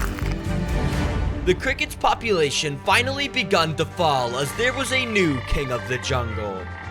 And sustainable once again, and along with this newfound peace, something else appeared. A thick and misty fog started to roll in. While the rainforest had seen some rain prior, today the forest was about to see its biggest storm yet. Out of nowhere, thunder appeared, and the rain started to pour down. This would be a long storm, so the animals had to buckle down. The frog quickly retreated behind a log, while the worms burrowed under the ground even further. It was intense, and the winds even blew away some of the leaves. But after 2 days, it finally started to calm. As the rain clouds receded, it was obvious what they had left behind. A tiny little pond had been formed, and while it was small, this water would allow for an entirely new type of life to thrive. In fact, if we zoom in, that life is already visible. Springtails. All over the surface of the water were these micro insects. In just the few days that it was raining, these creatures rapidly reproduced all over the forest. But thankfully for us, these guys have no ill intent, as their main purpose is to break down organic matter in the plants and water, helping the whole ecosystem to thrive even more. The little springtails even ventured onto this log to clean it. But this sustainability would not last very long, as under this very log, something bad was brewing up. Over the next few days, an odd sound was continuously growing louder and louder. There was a new creature alive under this log. So on day 14, I lifted up the log to expose what was underneath. Mealworms were in full breeding mode. These mealworms are different from the earthworms at the start of the video, as their numbers are much larger. Because of this, they're stripping too many essential nutrients from the soils, and in turn, they are tipping off the balance of the ecosystem.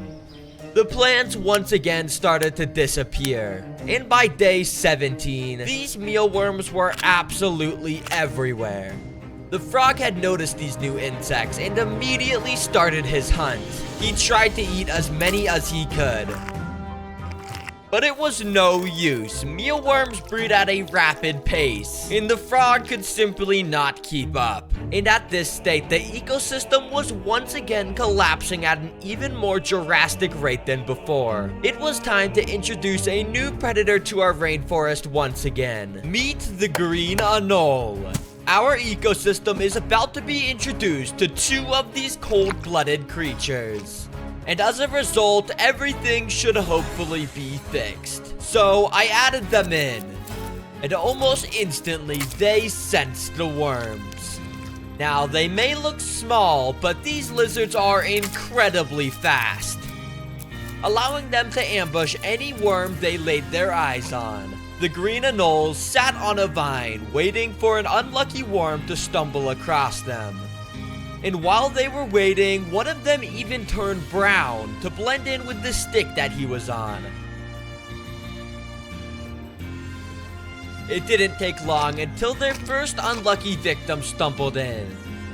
And of course, the encounter didn't last long.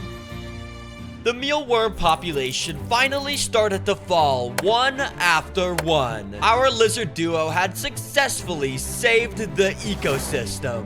And as day turned to night on day 23, I decided to let a few more crickets into the enclosure to show you just how quick these green anoles really are. Within seconds, the lizards noticed the insects, and their tiny little eyes locked onto their targets. The crickets had mere moments to be alive. All of a sudden, one of the lizards dashed into his prey through the darkness so fast that I didn't even catch him eating the cricket.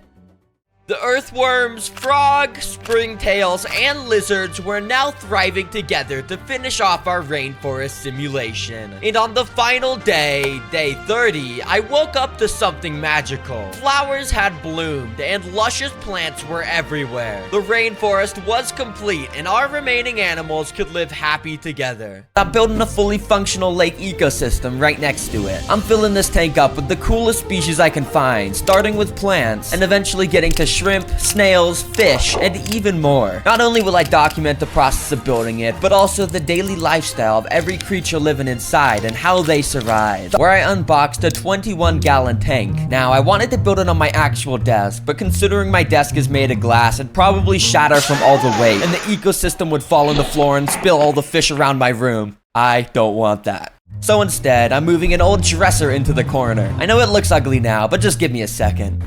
This tablecloth hides all the stains and leaves me ready to add my tank. Now, if we want to add some awesome life to this lake, we need to first build an awesome lake. So I went out and bought all the materials I'm gonna need and started by mixing the substrate. This substrate I'm using is a mix of brown fluorite and sugar white sand, which is optimized to help the plants grow. And most importantly, it just looks cool. But before adding in plants, I did a bit more designing with some rocks and wood. Now we gotta add the water, and because I need it to be very clean water for the fish, tap water simply is not gonna cut it. Instead, I'm gonna fill it up with this reverse osmosis water filter that I get my drinking water out of. Okay, why is this thing so slow?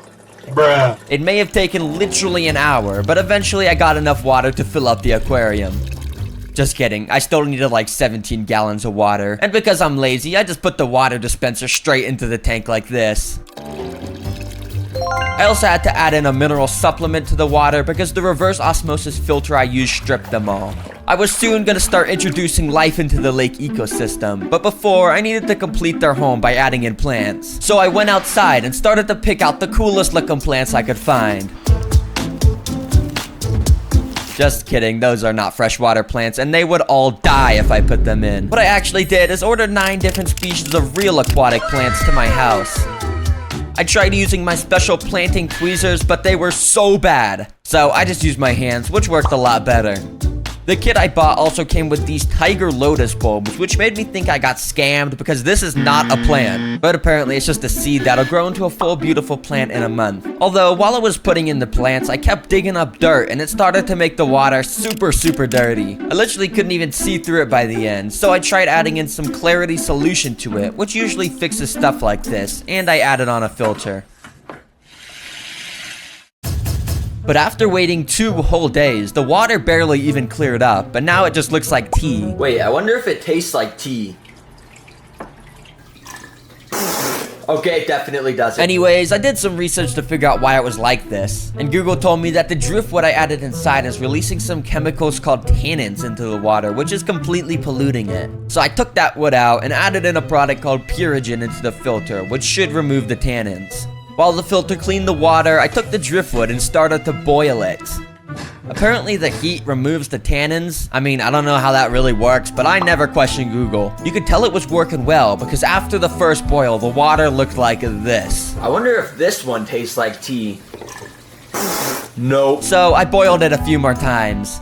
The next day, the water was crystal clear again, and I added in our final and coolest plant, duckweed. Now, if I'm being honest, this didn't even come with the plant kit I bought, but I watched this one video where the guy had something similar, and I really wanted it. It was totally worth it because it looked cool from not only above, but also beneath. The only problem is that it sort of blocks light from getting into the tank, so I added on a proper light that helped light it up a bit better. I could add in the animals now, but if I did, then they would probably all die. That's because before adding in life, you need to cycle the water. Basically, you just pour a small sample of healthy bacteria into the water, and that bacteria will break down toxic chemicals. But this isn't a science channel, so if you want to learn more, go watch Bill Nye the Science Guy or something. After waiting a week, my water treatment test said it was good to add in some animals. I'm gonna add some albino mystery snails into the tank.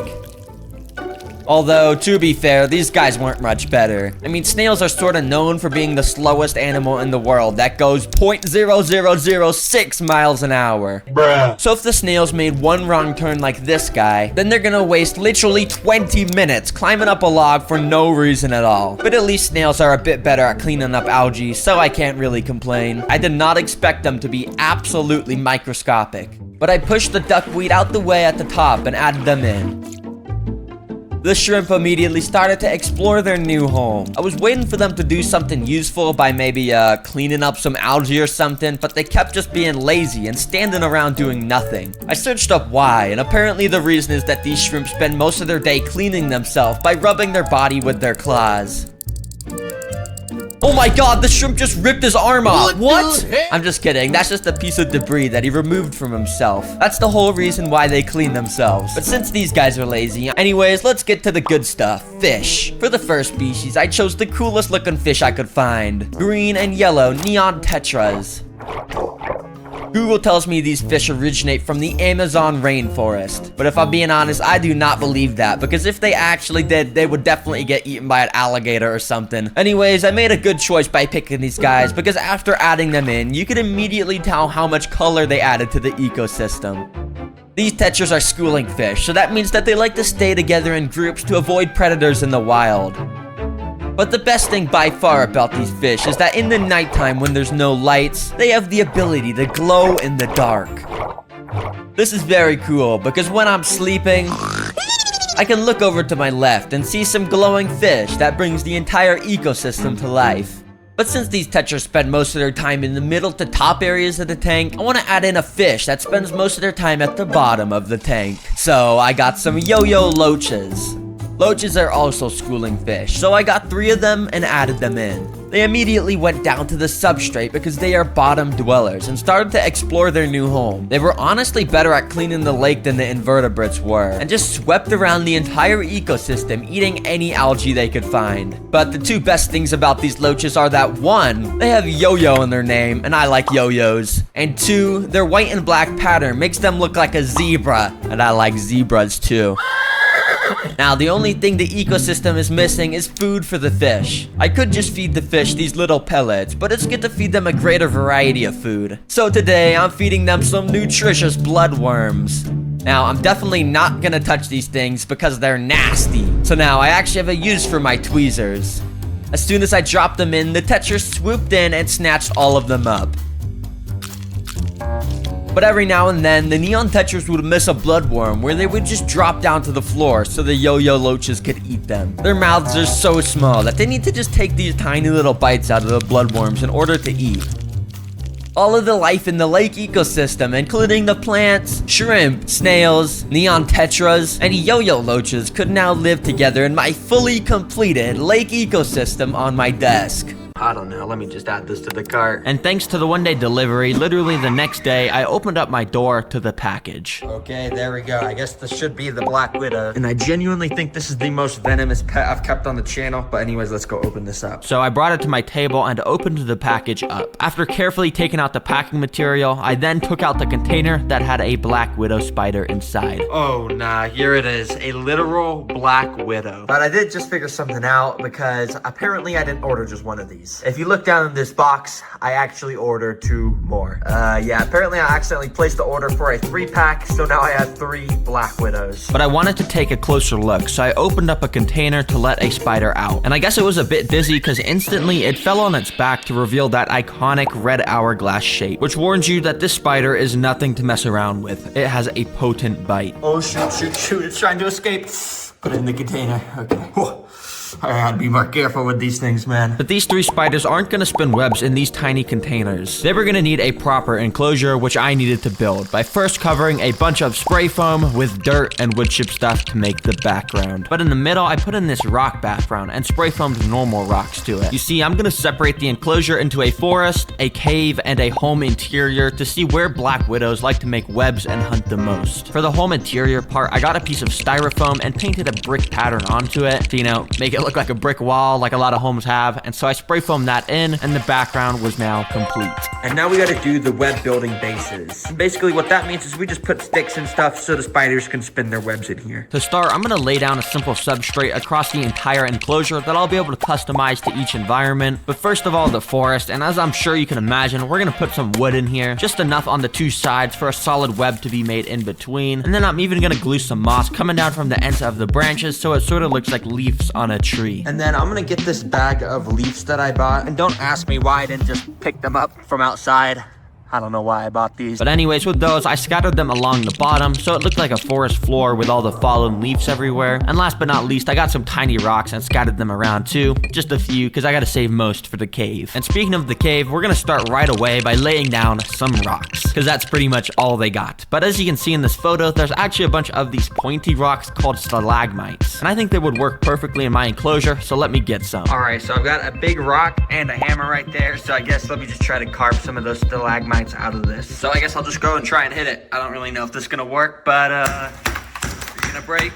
Hello? Eventually, after a bit of hitting, I got a few pieces that when connected sorta looked like stalagmites, so I went and attached them together with spray foam. And then using more spray foam, I stuck them all into place pointing up in the cave section of the enclosure. Finally, I went and sprinkled some normal colored rocks around and then some different colored rocks around because, yeah, we literally just put rocks everywhere for this section. Alright, once this spray foam dries, I'm gonna go in and paint it, but for now, let's work on the home interior section. And to start, I've got this carpet-like material, which I'm gonna cut out to shape, and then I'm just gonna go and put it in there, and boom. Now I need to get some mini home furniture in here that the spider will be able to spin his webs from. And my only idea for how I can get that is to build it with some Legos. So yeah, let's get building, baby. First of all, using black bricks, I stacked them up to make this little lampshade thing. Then with some red bricks, I made a tiny little couch. Now a chair made of brown bricks. finally, I just took the rest of my bricks to make a randomly color assorted red and white shelf. Yeah, I'm a master builder, as you can tell. Anyways, I went and put each of those inside and even got some little dollhouse furniture to fill in the dead space, and boom, shakalaka. That's what I call a home house interior. I know a lot of Black Widows love to live inside houses, so one of them should definitely like this place. But the next step on the list is to get some plants. Put the 2 land plants in the forest section, which as you can see, I ended up getting a beautiful red plant to match the red on Black Widows. Then I took apart the plant from Home Depot and glued the vines coming down from the top of the cave section. Finally, I glued some more moss all along the forest section because I felt like it wasn't green enough. And then I added a bit of this dead type of fern moss along parts of the cave because I felt like it matched pretty well. Oh, and I almost forgot the most important part, the stupid AI generated pictures for the house interior. So I cut them out and glued them along sides of the brick wall. There were many great works of art, like a Black Widow flying in the sky with wings, a Black Widow dancing in a disco room, and a Black Widow eating a male after mating, which yes, they actually do that in the wild. Now you see, in the wild, Black Widows are actually cannibals towards other female Black Widows, which means my 3 Black Widows cannot be able to access each other, or, you know,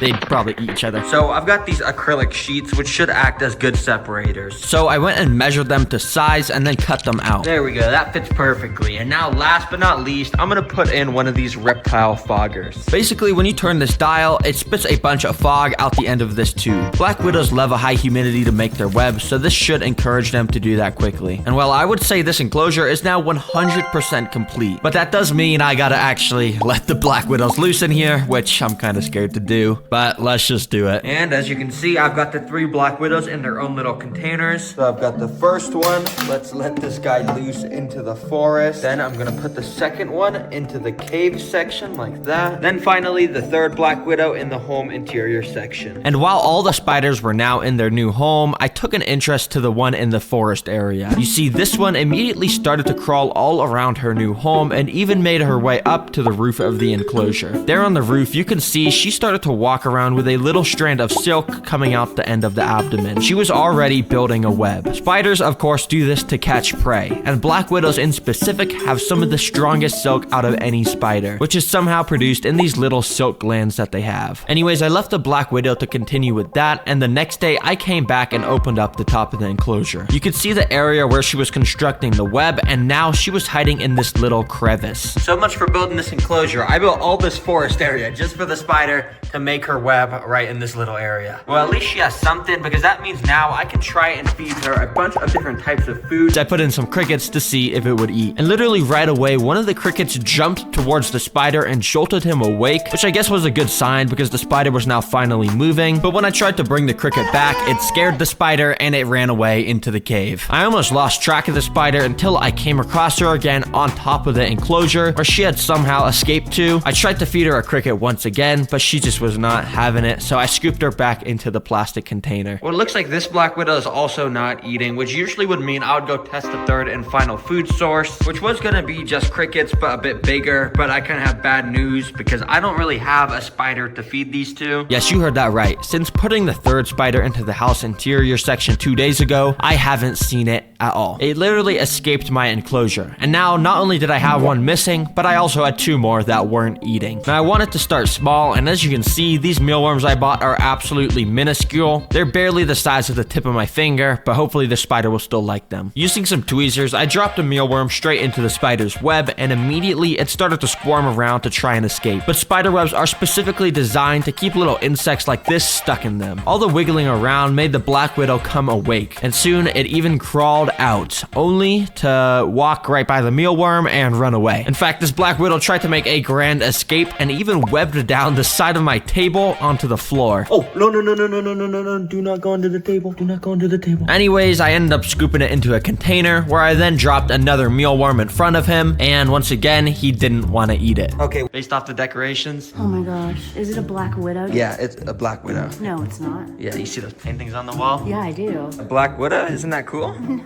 Why? Okay, I got him onto this little tray for you, and basically, you can see it right there. What do you think? No. Say hi. No. I wouldn't keep that as a pet. Why? It's cute. Well, I did say I have a job for you, so can you hold the camera? Oh my gosh, you are not gonna put this on you. Here, hold the camera. All right, as you see, we got the Black Widow in a nice little clear container. And I'm just gonna start by literally putting it on my sleeve like this until it crawls out. You see, the plan is to have it crawl onto my sleeve, and then from there, it'll crawl onto my hand. So I basically just waited until it started to crawl out. I have to be super calm right now. But as you could have guessed, of course things went wrong. Because as you can see, it just started to grasp onto the edge of the container and not let go at all. I was probably making it pretty mad, so I quickly transferred it to a piece of cardboard. Okay, so I decided to just put them onto a piece of cardboard, and I'll let them crawl out here. And after gathering together a bunch of courage, I just moved the cardboard in front of my hand to let it happen. Okay, I'm gonna do it in 3, 2, 1. Oh, Lord Father, Jesus, please. Oh God, Lord Father, please. Okay, it's time to go off. It's time to go off, Lord Father. Oh, Oh, that was so nerve-wracking. Oh my gosh, how did you feel doing that? the heart was going 500 beats a second. If a Black Widow walked into a Venus flytrap, what would happen? Would the trap close on top of the spider and eat it whole? Or would the Black Widow be able to use its venom to squeeze its way out? Well, I'm gonna be testing just that, along with tons of other insect types to see how strong Venus flytraps really are. I think I'm gonna buy both of these trap bundles. Then I'll be able to test the cheap and expensive traps to see which will be more effective at catching insects. But hey, I guess let me just check them out. And thankfully, only a couple days later, I got the traps delivered in the mail. After taking them out, I separated them into cheap and expensive. You can see the cheap Venus flytraps actually gave me quite a lot for just $10. And the traps themselves did look pretty healthy, big, and had that signature green and red color. Nice. However, over on the expensive side, you can see these are a bit different. They're not even packaged at all, and they look way more natural with moss all around the dirt. However, the main difference in these ones is that they're basically fully red. Like, they literally look like an apple. I've never seen Venus flytraps like that. But other than that, these traps mostly look the same, and hopefully at least one of them will be able to I put 30 minutes on the clock. Let's see what happens. Now, for the first little while, the cricket spent most of its time just walking on the dirt along the side of the glass to, of course, try and find an escape. Because let's be real, every cricket that sees me on this channel knows it's about to get eaten. He did not want to be in here. But after 5 minutes, he made his first approach to the traps. And one thing I should probably say is that the crickets are way more attracted to nectar, as it's a primary part in their diet. And that was shown because soon after, the cricket started to climb on the outside of the jaws of this trap. And right after that, I actually realized the cricket had stepped inside one of the traps, and it sort of looked like it was drinking nectar. But hello, Venus flytrap, there's a cricket standing inside of you right now. Are you gonna close? Yeah, the cricket really just stood there for 30 seconds, and when it was finished drinking the nectar, it started to walk out, and then finally the trap closed. Good job, bro. You were only a minute late at closing. I guess the cricket must have just not hit a trigger hair inside until the very end, which is why that happened. Anyways, nothing really new happened up until 15 minutes left on the clock, when I decided I wanted to add in 3 more crickets to make this more interesting. And while these guys all ran around the enclosure, I closely watched them to see if any would step inside any of the traps. And at 5 minutes left, this happened. You see, this cricket started to walk up the stem of this trap. Then he walked inside, realized it was a dead end, and tried to turn around. But it was too late because the trap closed on him, leaving him half stuck inside. So I literally just got some time-lapse footage of this guy to see if he'd be able to escape. And actually, while I was recording that, another cricket below also stepped into one of the traps. And he also got half of his body stuck inside. Thankfully, this cricket was able to use some of the stuff around him to pry himself out of the trap. However, I don't know if this guy will be able to do the same, since he's in the air and has nothing to grab onto. So, I guess I'll just leave you here. Sorry, boy. Good luck. But anyways, that concludes the timer, and I would call this a half success for the cheap plants this time, but oh boy, am I excited to do this with the expensive traps. I didn't want to waste any time, so I put in 1 cricket, and this time the cricket instantly walked towards the traps, like within a couple seconds. And he started to just play with his life, because he would just be walking through the plants like this, narrowly escaping the insane speed of these expensive Venus flytraps. Now, only a few minutes later, the cricket once again walked into a Venus flytrap. This time, he managed to dodge all the trigger hairs, and he put his mouth up to the lip of the plant to drink some nectar. But yeah, the second he started moving again, he wasn't so lucky, because the trap got an absolutely perfect close on him. And well, it only took 7 minutes for the expensive traps to fully capture a cricket. So once again, I'm gonna have to give the win to expensive. And I think I'm gonna rate that a 6 out of 10 for entertainment, because way more traps closed, which was fun to watch. But $10 traps first. Without wasting any time, I just put in a single fly and put 30 minutes on the clock. And if it gets caught before the timer's up, I'll add in some more flies. But instantly, as you can see, the fly started to climb along the glass to try and escape. Thankfully though, I've sealed this enclosure shut, and once the fly realized that, he ended up going back down to the floor. Now this is where things get interesting, because the fly landed on one of the pots with all of the Venus flytrap plants. plants. What makes Venus flytraps so effective is actually their nectar. Just like normal flowers, these traps also produce nectar around this little green lip part of the plant. And basically what it's designed to do is lure hungry insects in, and while they're eating the plant, of course, it shuts. But I guess because these plants are so cheap, they didn't have very much of that nectar, because after standing around for like a minute, the fly just flew away without even stepping in any of the jaws. And from there on out, the fly basically drained the 30-minute timer down all the way to 3 minutes by just standing on the glass. However, eventually he decided to explore near the cheap Venus flytraps once again. And this time he got a little bit too close because he stepped onto one of the traps and it could literally close on him right now. But the trap took a second too long and the fly was able to fly out once it sensed the movement. You see, Venus flytraps have a very interesting system for how they detect prey and activate their jaws, which I'll go more in depth with when the trap actually traps an insect. For now, the fly just sort of walked around on the dirt for the rest of the timer, and well, the cheap trap was a fail. Thankfully, over on the right, we got the expensive one though, worth 10 times more, and this should have a much better result. So I put in a new fly, and let's get the timer started to see how quickly this guy gets caught. Now, I'm not gonna lie, this fly was a bit crazier than that first one, because for the first 3 minutes, he literally just flew around the entire enclosure like he was insane, just hitting all the glass trying to escape. But after he tired himself out, it was time for the Venus flytraps to do their thing. Instantly, you can tell the fly was way more drawn to the traps, as these expensive ones have a much stronger, more smelly nectar. And that was proven because right after, the fly walked in one of the traps. But quickly, it walked out right as the trap closed. Yeah, you can see in this instant replay, the trap may have missed the fly, but comparing the cheap and expensive traps, the expensive one closes way faster. And only a minute later, the fly was still chilling near the traps. And this time, the nectar caught him off guard, because he walked onto the trap and put his face straight up to the lip of the plant where it was. And well, yeah, the video is paused right now, but you could probably tell what's about to happen. Just like that, the trap got a perfect close on the fly. You see, every single Venus flytrap has these super tiny trigger hairs inside of the jaws. And when a bug or something touches more than 2 of them, the trap starts to close. And these expensive ones are able to close so quickly that they catch most of prey that steps inside. You can see slight bits of movement inside over the next 20 minutes, but over the next few days, the trap is going to release a type of acid on the fly to digest it down and grow even stronger. Well, it only took 5 minutes for that to trap the fly, and the cheap one didn't catch any. Died laying around. I'm pretty scared of black widows. Anyways, I went and put one of the black widows inside the cheap trap enclosure and got 30 minutes on the clock. This is about to get interesting. Let's see what happens. Right away, the black widow made her way towards the traps. Now, black widows are a lot slower than crickets and flies, so if this spider steps inside a trap, there's a high likelihood of it getting caught. And while nothing really happened for the first couple of minutes, eventually the spider started to walk along the tops of some of the traps. You can see black widows are very meticulous with their movement, and it would very carefully place its legs above the trap, making sure not to step inside. But even with that, the spider was playing a dangerous game, because all it needed was one bad step. Anyways, about 15 minutes later, I noticed that the spider had actually started to spin a little bit of silk, and maybe it was planning on building its web here. But unfortunately, she would never get the chance to finish, because she took a wrong turn into the Venus flytrap, and well, it closed straight on her. Almost perfectly. However, there was still some legs sticking out. To be honest, it didn't look good for the black widow, and besides a few leg twitches, it looked like the spider had just lost to the Venus flytrap. And if you thought that was cool, well, you gotta see the expensive Venus flytraps, because right after putting the black widow in, he instantly walked up to a Venus flytrap. And literally within the first 30 seconds of the timer, he stepped inside one of the traps, ducked down a little bit too much, and the trap closed on him within an instant. In my opinion, this one was even cooler to watch, and yeah, his legs were also just stuck sticking out of the sides of the trap. And well, hopefully that answers the question. Venus flytraps do beat black widows. These are the most exotic insects in the world, and I have 7 of them that I'll be building homes for and showcasing their coolest abilities. To find the insect in the frame, let's go.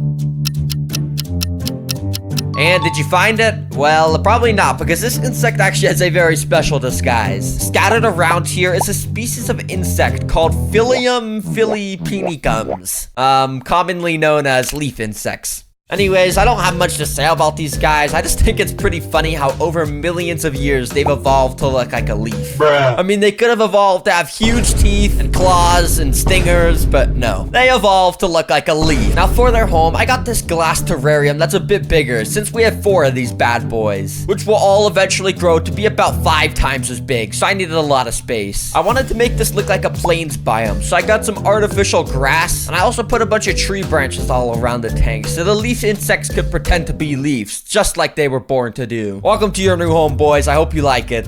Or girls. I don't know if they're boys or girls that... Most of the little leaves were just walking around and enjoying themselves, but a couple of the leaf insects started praising to the gods or something by raising their hands in the air and doing some sort of ritual. Anyways, these guys' diet consists mostly of themselves. And by that, I mean they eat leaves. So yeah, they're basically cannibals. But their absolute favorite food is blackberries. So of course, I put some of those around the tank. Well, this is pretty good. I think these leaves are gonna live a fantastical life in here. Now this is straight up an exotic insect. I mean, it literally looks like it's from the future. This species has some of the largest mandibles out of any beetle species. And honestly, those big sharp mandibles make me too scared to pick it up. So instead, I just picked it up with this plastic lid. For its enclosure, I'm using this 14 by 8 inch tank. And watch this, when I clap my hands in front of the terrarium, it's gonna be instantly built. 3, 2, 1, boom! Now that's a super clean transition. As you can see, there's tons of stuff in here like bark and sphagnum moss that will be perfect for the beetle to hide under. And speaking of the beetle, I of course need to give this guy a name. And since, you know, it's the best and coolest beetle ever, I'm gonna name him Paul McCartney. Because, you know, I just feel like that name fits him pretty well. You know, he looks like a Paul. Anyways, despite Paul having these absolutely massive mandibles, he doesn't even use them to eat prey because he's a boring herbivore. So to feed him, I just got an orange and put it inside. I also put some of this beetle jelly because I think they like eating this too. But Paul is a male beetle and he looks pretty lonely if I'm being honest.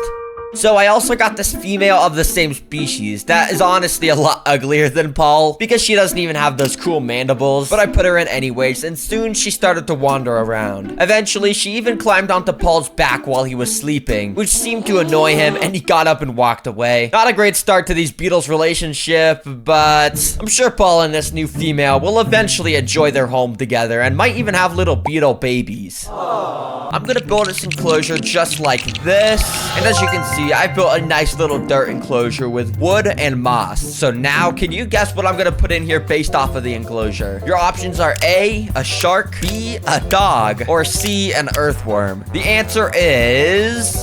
If you guessed shark, you were actually wrong. The actual answer is none of these. It's D, a millipede. And yeah, technically, once again, this isn't an insect, but don't worry about it. This species in specific is a pink-toed millipede, which to be honest, I don't know why it's called that because its toes are not pink. I mean, it doesn't even have toes. If anything, it should be called a orange leg millipede, but whatever. Despite it being kind of disgusting looking, I built up enough courage to pick it up onto my arm and move it into its enclosure. Oh nah, this feels so weird crawling on me. What the heck? I swear this is actually like stinging me right now. What the heck? This feels so weird. Yeah, get off of me. Oh. You see, millipedes have hundreds of legs, which helps them grip onto stuff and allows them to even walk upside down.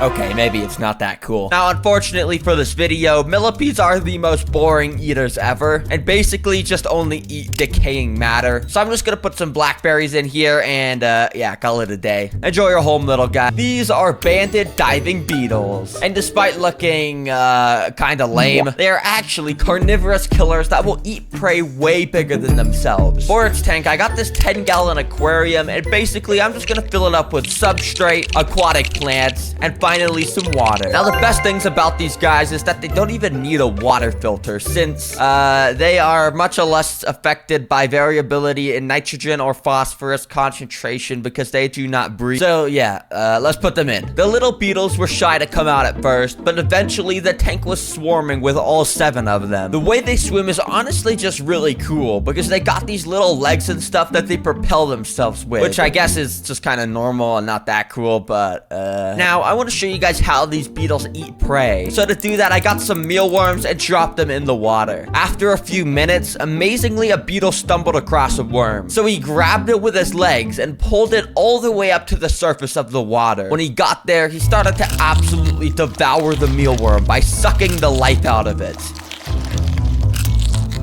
A couple more of the aquatic beetles found some more mealworms, so soon enough, the entire tank was feeding on these guys. The next day, I came back to find these little lifeless mealworm exoskeletons laying around the floor. Clearly, the beetles had enjoyed their meals. Asian mantis. Despite looking absolutely majestic, this is secretly a monster that devours its prey while it's still alive. But to be able to see that, I need to recreate her natural environment in this little enclosure. So I built it up with all sorts of stuff like bark and moss, and soon enough, it was complete and ready for the mantis. Now, mantises actually have these little sharp spikes all over their legs, which allows them to grip onto very smooth surfaces like this glass. And because this mantis is so beautiful, I'm gonna name her something beautiful to match. So everyone, please say hello to Bertrude. But Bertrude wasn't the only thing alive in this enclosure, as just earlier I had put a couple crickets inside. Immediately after, Bertrude sensed them and rushed in towards the prey with killer instincts. Seconds later, the cricket was now getting crushed by Bertrude's claws and ripped apart by her alien mouth. But whilst the mantis was enjoying her meal, another cricket walked by. So she snatched that up and started to eat 2 crickets at once.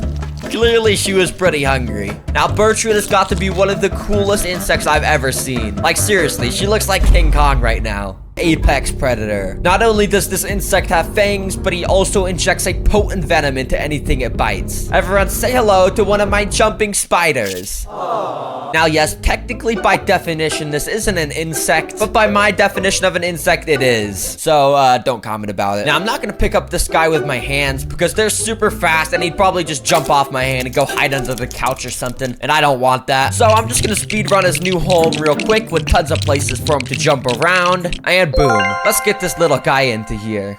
These spiders are actually one of the coolest species because most of them have the ability to eat prey up to 3 times their own size. So of course I had to challenge my jumping spider by dropping in a few pretty decently sized crickets. Immediately the jumping spider hit on this piece of wood, seemingly waiting for the perfect moment to strike a cricket. But the funny thing was that he never actually did any attacking. If anything, the jumping spider was actually afraid of the crickets because every time he saw one, he got startled and slowly walked backwards. It was actually pretty funny. So to feed him, I got a couple smaller crickets and put those inside hoping he would eat those, but it kinda still seemed like he was scared of those as well. Well, I guess this guy's just not hungry right now, so in the future, if he still doesn't eat any crickets, I'll try feeding him some smaller worms and stuff. But for now, let's move on. Well, this is just a box, but inside of it, the cow killer awaits. Now, the actual name of this is a velvet ant, but the legend has it that its sting is strong enough to kill a literal cow, hence why people call it the cow killer, and I'm about to have it crawl on my bare skin. But before that, I need to have its enclosure finished, so I have a place to, put it so it's not just stuck crawling on my arm. These guys live in the deserts in the wild, so I'm gonna quickly recreate that here by doing another super cool transition. Watch this. As I squeeze my hands in, the desert magically appears. Wow. Okay, now that's actually super cool transition. That deserves a subscribe. Seriously, subscribe. Scroll down right now and click subscribe. Please, I am begging you. As you can see, I got a heat lamp to make this place nice and hot, and also lots of little places for the cow killer to hide under. Speaking of the cow killer, I should probably stop stalling and just get to opening it up. So I opened up the box, and apparently I accidentally bought a dead taxidermied cow killer and not a real alive one. So of course I went to buy an actual alive one online, and unfortunately I found out that you can only get one when they're in season through July to October. And since it's April right now, I found out that it's literally impossible to get a cow killer now. So yeah, sorry for sort of clickbaiting. This is 1,000 termites, and in this video, I'll be testing everything interesting about termites, even putting them against a mini wood house to see if they'll eat straight through it. Yeah, I got the house right here, so let me and boom, just like that, the house teleports inside. There's totally no editing involved in that. That was just magic. Now, I first drilled a hole into the top of this house that I'd eventually be able to record through. Then I also added a bit of dirt around and inside of the house so the termites would want to stay here. And finally, termites need constant moisture to survive, so I'm just gonna absolutely drench this house with my spray bottle. Hopefully this will make it easier to chew through. All right, termites, I hope you're still hungry. Yeah, I guess let me just try and take this sheet of termites and just start dumping them in the house. And then there's still tons in here, so I'm just gonna go and dump them inside and kind of just all around the house. Let's get this thing absolutely destroyed. Well, hopefully. I don't actually know if they're gonna eat it, but that's the plan. Now, it's pretty cool to see the sheer amount of termites just swarming every single inch of this house, and you can even even see him inside a little bit, but I couldn't see that much since it was kind of dark. So I of course set up the time-lapse camera and recorded for many hours. And you can see there was tons of termites that were just walking around the perimeter of the tank investigating what was going on, while others were still swarming around the dirt of the house and also climbing all up inside the hole that I drilled on the top of the roof. But there was no destruction really visible just yet. Okay, it's been about 24 hours and it almost seems like the termites are doing nothing to this house. But you see, the thing that makes termites so deadly to houses is the fact that they completely work out of sight. So let's do a little more investigating on this thing. So I pointed my super bright studio light through that hole I put in the top, and you could see the termites were in here, but yeah, it was still not super visible inside of here. So I went and pointed the camera through that hole in the roof, and I was even more amazed by the amount of termites all huddling around the wooden walls. You can even see how some of them would rapidly shake their heads. Apparently they do this to signal to the rest of the colony that danger's nearby, but yeah, you can see the walls were starting to look like they were maybe getting a little bit destroyed so far. Yo, the termites are absolutely swarming inside of there. Hold on, wait, I wonder if they're under. Oh my gosh. That's more than I was expecting. Oh my gosh, there's even more on the underside of that. Yeah, tons were gathering right here, as you can see. I wasn't really sure if these ones were actually eating the wood or if they were here for just cover. Either way, I kept recording my time-lapse camera, and while nothing really interesting happened on the outside, as you could probably guess, when I moved the time-lapse camera inside to start to record, you could see how there was so much more action and how they were climbing all over this wall. Surely they were eating it, but if you didn't know, termites are some of the slowest eaters in the animal kingdom, and even with over 1,000, this 10-hour time lapse, you can't really see a whole lot of damage being made, but you can see some of these termites were making this cool little mud ball out of dirt, saliva, and wood that they spit out. They sometimes will make these little balls in their nest to keep moisture, since, as I said earlier, they need moisture to survive. Yeah, at this pace, it would take months for the termites to start making noticeable progress through the wood. Termites, I'm gonna be testing your intelligence, and if you actually make it to the end of the maze, I'll reward you with the house. To make this termite maze, I got out an empty fish tank and I started to cut these lines of plastic to make the shape of a maze. After going and gluing them down, I completely filled the floor up with another thin layer of dirt. If you remember, the termites dug through that first nest I made for them in a cool pattern, so I'm wondering if they're gonna do the same here and if they're gonna take any wrong turns that lead them to a dead end. All right, then let me go and just put this perfectly sized piece of glass here, and then let me put a piece of bark and cardboard at the end so they'll actually have a goal to get to. Well, let me gather up these termites and I'll move them in here. And yeah, it was actually quite a bit harder than I thought to move these termites out because how incredibly small they are. So I sort of just resorted to digging up all the dirt I could that the termites were hiding under. I even found that worm that I had placed in earlier, which is still just living peacefully inside. But yeah, eventually I got all the termites into this little container with dirt. All right, now I just gotta dump these in here so they can start the maze. Also, what's kind of cool is if you look at the underside of this, all the termites have just started to gather there. So yeah, it's pretty cool. Yeah, anyways, I went and started to scoop the dirt into the maze enclosure pretty carefully in order to not hurt the termites. You can see this whole pile of dirt was just absolutely overflowing with tons of termites. But basically, you remember how the termites were just gathering on the bottom of the little container they were just in? The plan here is they're gonna do the same thing and they'll slowly make their way into the maze. Hopefully. Yeah, I don't actually know if this is gonna work. But I set up my time-lapse camera and waited to see what would happen. After not too long, this termite was the first to enter the maze, but somehow he decided to crawl into the walls of the maze, and he sort of started to break through to the other side of the wall. Now, thankfully, this was a dead end, so when the rest of the colony decided to follow this cheating termite, they didn't finish too easily. Over the next few hours, you can really see how the termites learned to follow each other because so many of them ended up at this little tunnel at the top left area, but it was only a matter of time until more of the colony started to go down into the maze, and over the next day, they started to travel closer and closer to the wood end goal. I mean, they still kind of were cheating, but eventually one termite did actually make it to the wood. And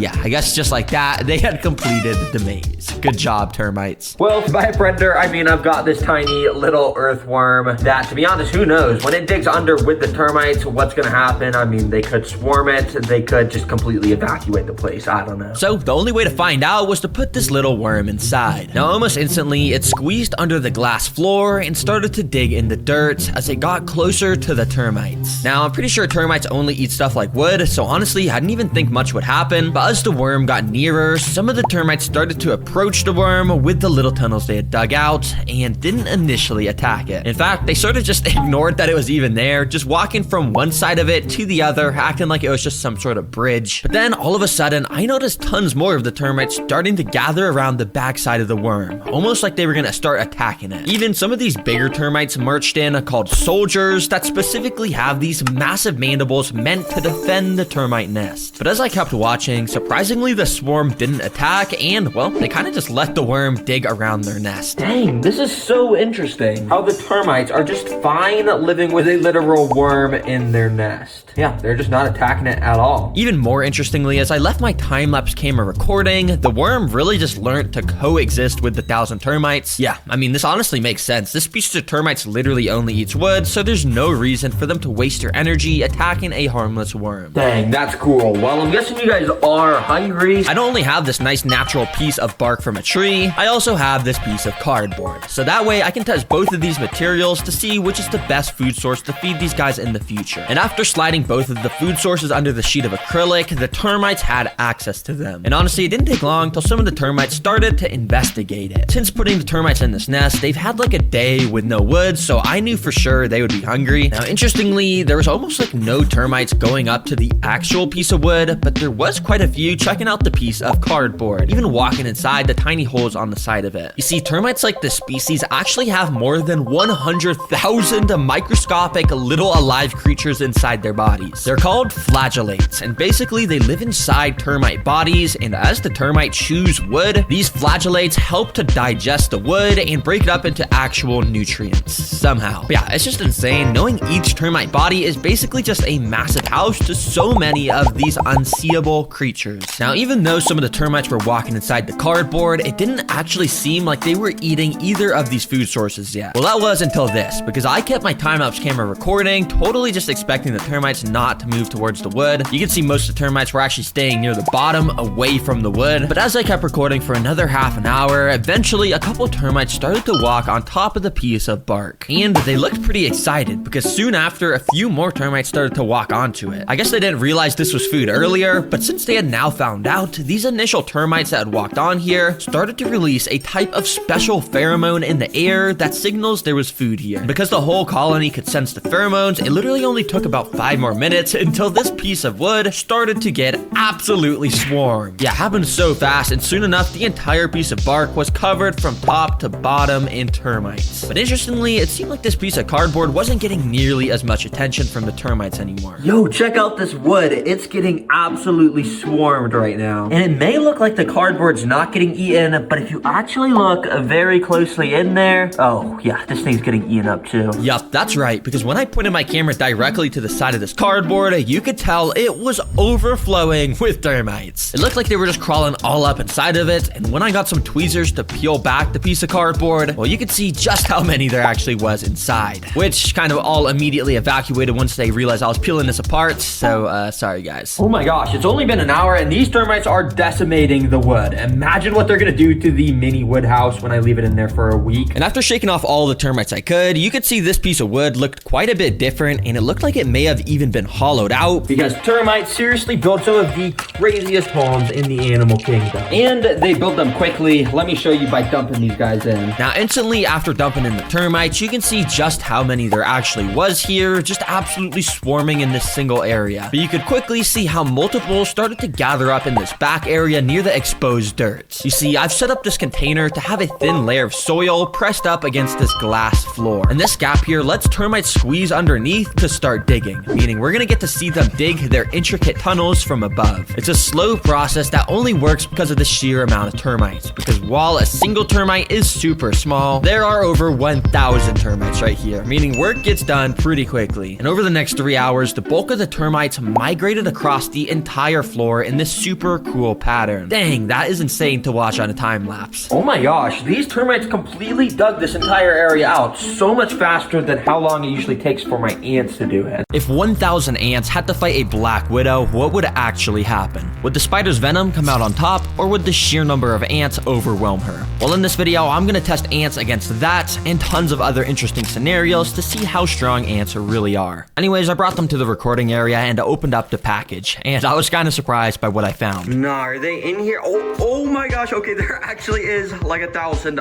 Okay, at least I didn't get scammed. Since they were in a pill bottle, I couldn't really get a good look at them, so I got a clear container and dumped them all inside. Instantly, you could now see the true scale of what 1,000 ants actually looks like. And at least, I think it's 1,000. I'm not counting all these guys. And after analyzing the species, I realized that these were harvester ants, which are equipped with venomous stingers and massive mandibles, meaning yes. Now, for these 1,000 ants to be able to fight a black widow, we first need to get them in a nest. And well, everyone say hello to the Terra jar. These ants are ready for my black widow. Now, this is actually my last black widow because all the other ones from my other videos have escaped.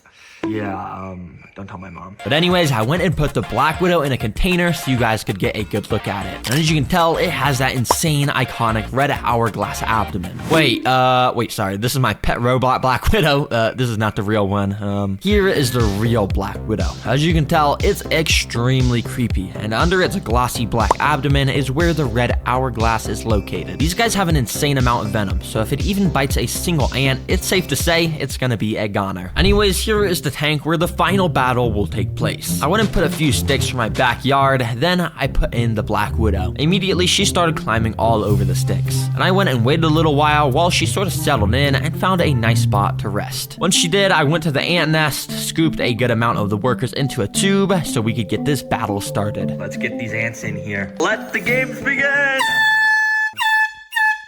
Immediately, the ants started to run out of the tube and down onto the sand. When pretty much all of the ants had made it down to the sand, some started to make their way over to the Black Widow, which was just perched right above them on the sticks. But I'm not gonna lie, I'm a pretty impatient guy, and I couldn't bear to wait for the battle to start. So I literally picked up the stick myself to bring the spider down to the ants. Immediately, the spider started to run around, and none of the ants really noticed besides this guy. That kind of bit the spider's leg or something and scared it away. The spider tried to escape as fast as it could by climbing the glass, but it was too slick. Once a few other of the ants had noticed the Black Widow was on the ground, they started to jump it. And it was actually pretty funny to watch because as you can see, there's barely any ants and the spider was so scared trying to run away at full speed. Bro, you're like the most venomous spider in the world. Why are you not just fighting back? And yeah, a couple of the ants just kind of continued to terrorize the Black Widow. But the thing is, all of the rest of the ants were kind of just doing their own thing at the other side of the enclosure. I had to make this more interesting, so I had a better plan. I went and picked up all of the ants to bring them back to the nest. Alright, well, I got the Black Widow from the tank, and hey, the title did say 1,000 ants versus Black Widow. Let's actually put this to the test against 1,000 ants. And well, I dropped the spider inside, and it immediately started going crazy, running everywhere. And obviously, the ants did not act kindly.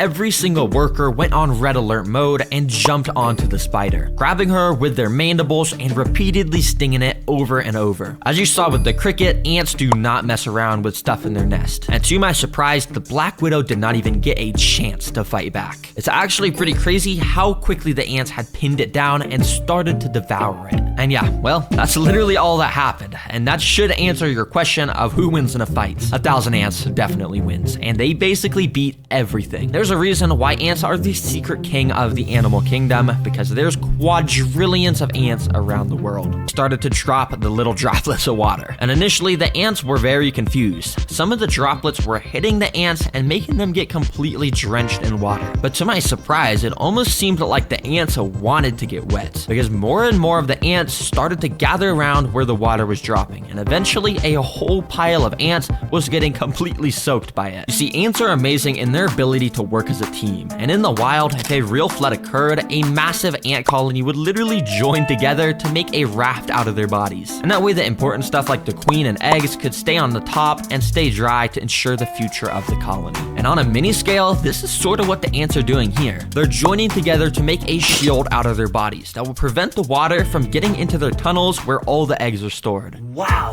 ants are actually amazing. I was totally expecting these tunnels to just collapse from the water, but it seems like ants have literally evolved to do pretty much anything. I'll remove this water. I don't want to do any more harm. You guys prove to me you're very capable. To bring them to the flytrap minefield, completely decked out with tons of Venus flytrap plants. For the food on this obstacle, we got a gorilla. I'm just kidding. I don't know why it's packaged in this. Basically what it is just a bunch of oats, and I'm just gonna feed these to the ants. Let's put them inside. You see, each Venus flytrap has these tiny little trigger hairs inside of them, and when something touches them, it causes them to close. And if I carefully put the oats in between the hairs without hitting any of them, I can basically just put the food in here, which will make the ants have to carry them out. But it was actually pretty hard to get the oats perfectly inside, so I ended up just spreading the oats everywhere around the tank. All right, let's see how the ants do in here. I have a feeling they're not gonna do too well, but yeah, we'll see. Immediately, the ants had started to swarm out the tube that I put them in, and they were probably really confused of why they were all just transported away from their nest. And for a little while, they kind of just walked around, investigating their new environment. But that was until a couple minutes later, where this first ant walked up to a Venus flytrap plant. He probably had no idea that these plants were basically alive and wanted to eat him whole. Thankfully though, this guy was able to walk out of the plants without triggering any of the traps. However, a few minutes later, this ant walked up to another one of the plants, and well, this time all I'll say is he wasn't as lucky. Surprisingly, he wasn't super attracted to the oats, but it did seem like he may have been attracted to the traps themselves. You see, Venus flytraps create a very thin layer of nectar around the lip of the jaws to lure insects in. And eventually, this ant ended up, well, walking into one, hitting a trigger hair, and just like that, he was now stuck inside of the jaws. As you can see, the ant was just walking around inside trying to escape, and he had no idea what to do. Too bad for this guy. This trap is going to release a type of acid over the next few days to basically just turn him into some nutrients to make the plant even stronger.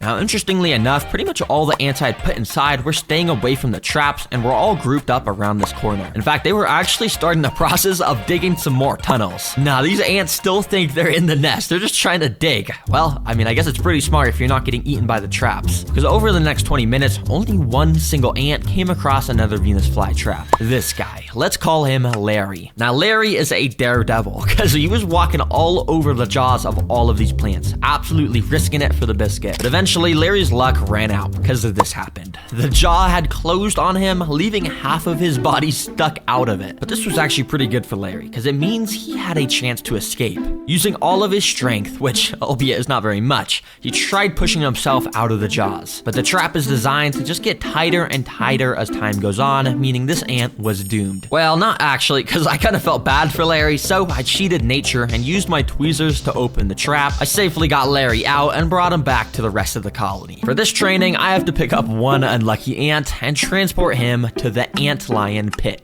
If you don't know what an antlion is, well, this is it. It's just a tiny little bug that has actually evolved over millions of years to be an expert at taking down ants. Basically, when you go and put them on the floor, they start to dig themselves under the ground, and then they just go around digging. And I have 9 more of these guys, which I spread across the whole tank. And as you can see, they all dig around, making these little lines in the ground. But after waiting a few hours, you can see that each of the ant lions had actually dug out their own little pits in the ground, and when an ant walks into the bottom of them, they're basically cooked. All right, ant, I'm gonna put you right at the start, and at the end, I'm gonna put some breadcrumbs so you can bring back to the colony if you survive this. And without further ado, I let the ant loose. Let's see if he can get the bread to feed the colony. Immediately, he started to explore around the sand area. He had no idea that he was constantly walking near these pits of death. And eventually, he took a wrong step and stumbled inside of one. These pits are specifically designed to make the ants trip into them, but the ant lion at the bottom must have been sleeping or something because nothing happened and the ant was just able to walk out. But if you look closely, this caused the ant lion to wake up. He was now active and armed, with his mandibles now throwing up sand in case the ant walked in again. And over the next few minutes, the ant did just that. He kept walking inside of the pit, but the ant lion just could never quite snap on the ant at the right time. Well, that was until this. You see, this is paused footage, but basically if we unpause it, you can see exactly what happens when an ant lion gets a hold of the ant. The ant lion started to bring the ant underground, and within a few seconds, it was like there was never anything even here. I thought it was over, and you could tell by the sand moving that the ant was getting pulled further and further underground. But all of a sudden, I saw this. A little bit of the ant's head had poked out of the ground. He somehow was fighting back, and must have been using its stinger to try and escape. I immediately rushed back and recorded with my other camera, and what I saw was so weird. The ant had somehow made it out from under the sand, but it wasn't trying to escape. In fact, it was using its front legs to try and dig back under the ground. Bro, what the heck? Why is this ant digging like a dog? He's literally using his front legs to dig in the sand where he almost just got killed. Bro, this guy's crazy. crazy. Nah, bro, if you want to be eaten by an antlion that bad, I will gladly put you right there. Have fun, buddy. And right after putting him in this pit, this antlion also woke up and eventually snapped at the ants. And it once again started to pull him underground. But miraculously, this ant was able to fight back once again and somehow broke free, immediately ran out of the hole and straight over to the breadcrumbs to claim his prize. Nah, this ant tricked me to have me move him closer to the bread,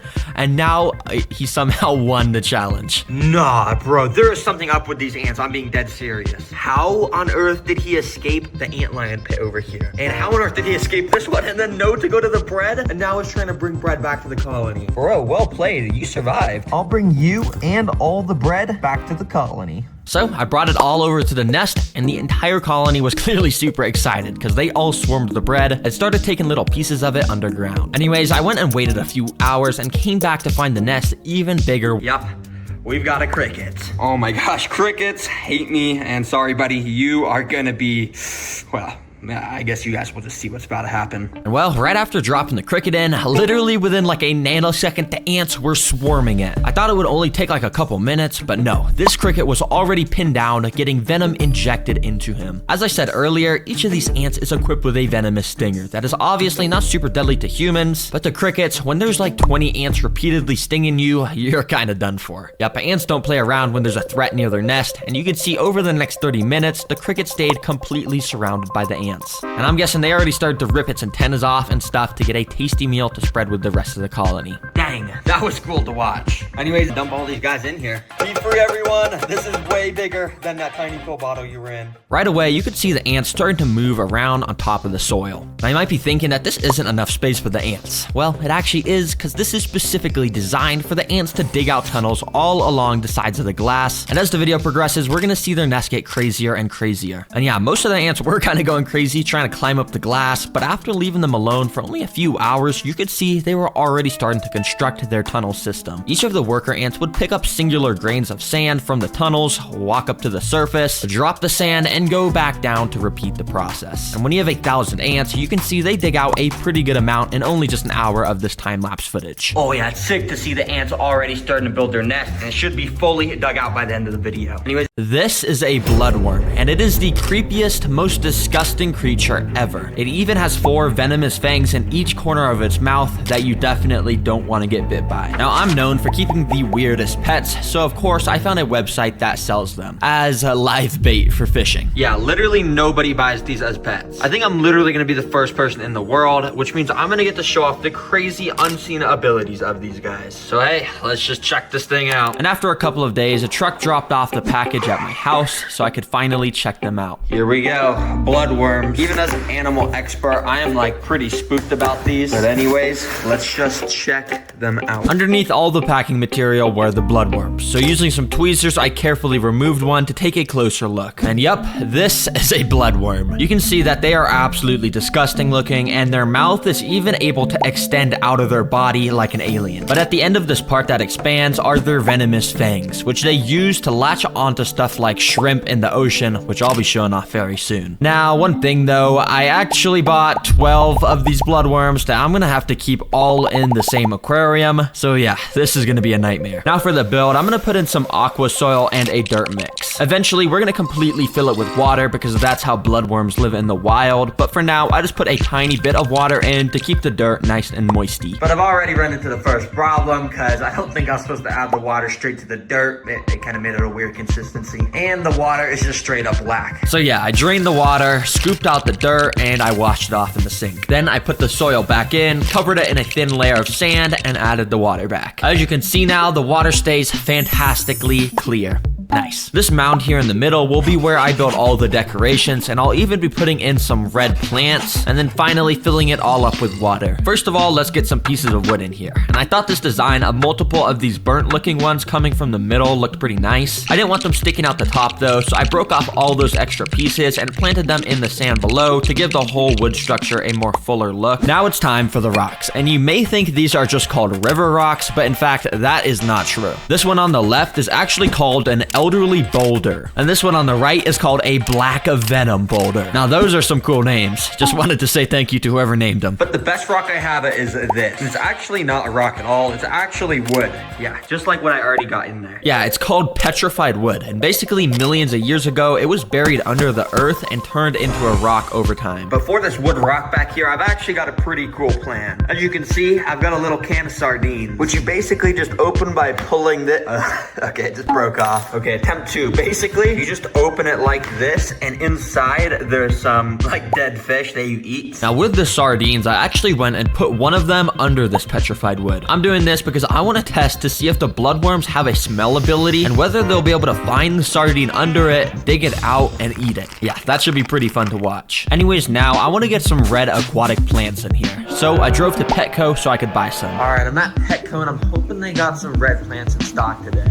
Oh, bro, there's not a single red plant in stock. I swear they usually got them, but I guess not today, huh? Instead, I had to drive home and go buy some online. Thankfully, though, there was a ton of websites with some nice reddish plants on them, so I went and added a bunch of them to my cart. And whew, it's gonna be pretty expensive, but hey, I say it's worth it for these red plants, baby. Check out. Since I bought the one-day delivery, the next day I got the package with all of the red plants inside, so I took them all out and started to put them around random parts in the sand. Now, a few of the plants they gave me weren't actually red, they were very green, but it's okay because I was starting to like the look of how it was all coming together. I also ended up getting these red ruby crystals that I scattered along the floor of the enclosure to add a bit more red in here to match that bloodworm color, of course. But as you can probably tell, I've been keeping the two sides of this enclosure completely empty. And that's because I want to build some custom DIY builds on both sides that the 12 bloodworms will be able to interact with. First of all, on the right side, I'm going to make a little cave they can all hide in. Now, in an old video, here is the finished triple-decker cave. Looks good, right?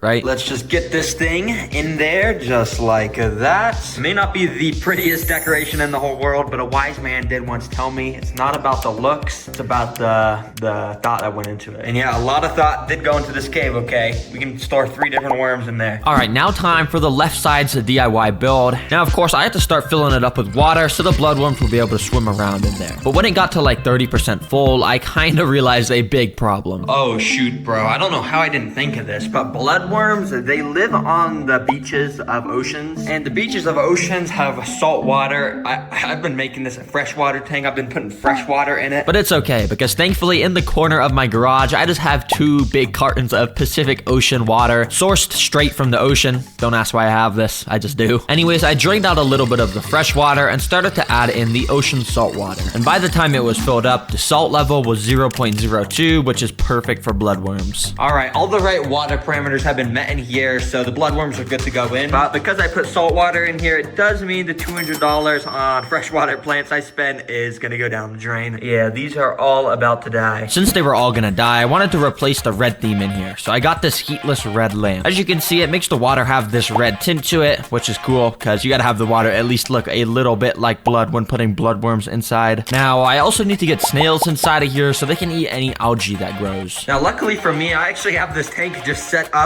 with like 30 just snails in here, and they're called narite snails, and they're able to survive in salt water, so that's why I'm gonna choose these guys. So I got a few of those and put them inside the bloodworm tank. Once they got used to the water, a few of them came out their shells and started to move about the glass. Now, I think these guys should be safe from bloodworms because of their shells, but I'm not gonna give the 100% guarantee. So sorry guys if you get eaten by the bloodworms. Now for the final touch of this tank. What I did is I actually went and found this cool picture of a beware of the dog sign, and I went and asked AI to change it to a beware of the worm sign. Oh my gosh, look at what it generated. That is absolutely perfect. Wait, let me go print this out at the store real quick. So I printed it, attached it to a piece of cardboard to make it a sign, and there we go, a beware of worm sign. I then even went and spiced up the enclosure a little bit by splattering some red paint along the sides to make it look like blood splatters. And there we go, 100% complete bloodworm enclosure. And I guess there's only one thing to do. Let's get these bloodworms inside. inside. Now, I'll just be starting with one, and then I'll add all the rest as I test more and more food. But yeah, let's just put this guy inside. Be free, boy. And the worm kind of just sank down to the bottom and started moving around randomly. And yeah, well, this is kind of all bloodworms do. They just wiggle about, and occasionally they'll burrow under the sand, which is where they spend most of their lives. And as you can see, it didn't take this guy long until he started to do just that. But I guess he got bored of the digging, because eventually he just came out and started to wiggle about again above the sand. Wait, before this guy tries to burrow under the sand again, let's get to feeding him some food. Now, this stuff is so smelly and so oily, I think he just has to eat it, right? Now, I actually went and added in 2 more bloodworms to the tank, so there was a higher chance of one of them eating it. Then I did the same thing. I just wiggled the salmon around in front of their mouths until they ate it. But just like the fish pellets, for some reason, these worms were not wanting anything to do with it. I'm not too sure if they're gonna eat this, but it's worth a shot. Let's put them inside. But there was a slight problem because, as you can see, the fish food was floating, and I feel like the bloodworm isn't just gonna swim up to it, so instead I picked it up with some tweezers and moved it towards the worm. And as you can see, when I moved it towards him, he actually went and flashed his fangs at me for the first time. I thought this surely meant he was hungry, so I started to wave the food around in front of his mouth a bunch, and yeah, nothing. He didn't eat it. So hey, fish food, I'm gonna give a 0 out of 10. He didn't even want anything to do with that. But next up, out of all of these, now I actually think bloodworms need to have their mouth part extended and their fangs showing in order for them to eat food. And right now their mouths are retracted because I think they're stressed. So what I did was I actually went and put all of the 12 bloodworms in the aquarium and just kind of let them do their thing. My thinking was if I left them alone for a few hours in the tank, they'd start to get used to it and then they would eat. After a while, I went and took one of the bloodworms out and put him on land. I waited a little bit for him to shoot his mouth out, and when he did, I grabbed it with tweezers. Now you can really get a good look at the fangs, and what makes these fangs so cool is they're actually made of copper. Yeah, like the metal you find underground, and they're the only animal in the world with copper teeth. I brought it up to the 3rd food source, which is of course beef, and after kind of like shoving his face in it, he instantly bit down with all 4 of his fangs and started to devour this piece of meat and just suck all the juices out. Wow, it took a long time for me to get a bloodworm to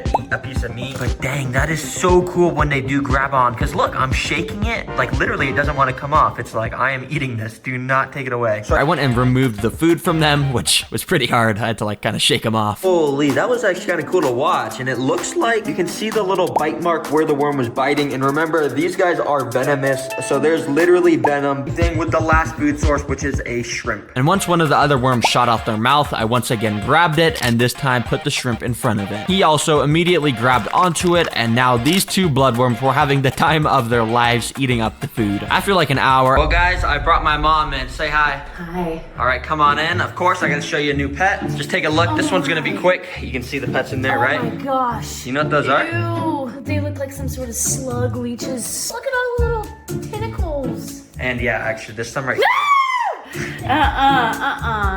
Go. So that purple right there, that's the mouth of the worm. And if you look very, very closely, you see those 4 little fangs on it. Oh my gosh, that's so this is probably the most disgusting thing yet. This is, I know, that's what I'm thinking, and yeah. I feel like I'm gonna throw up.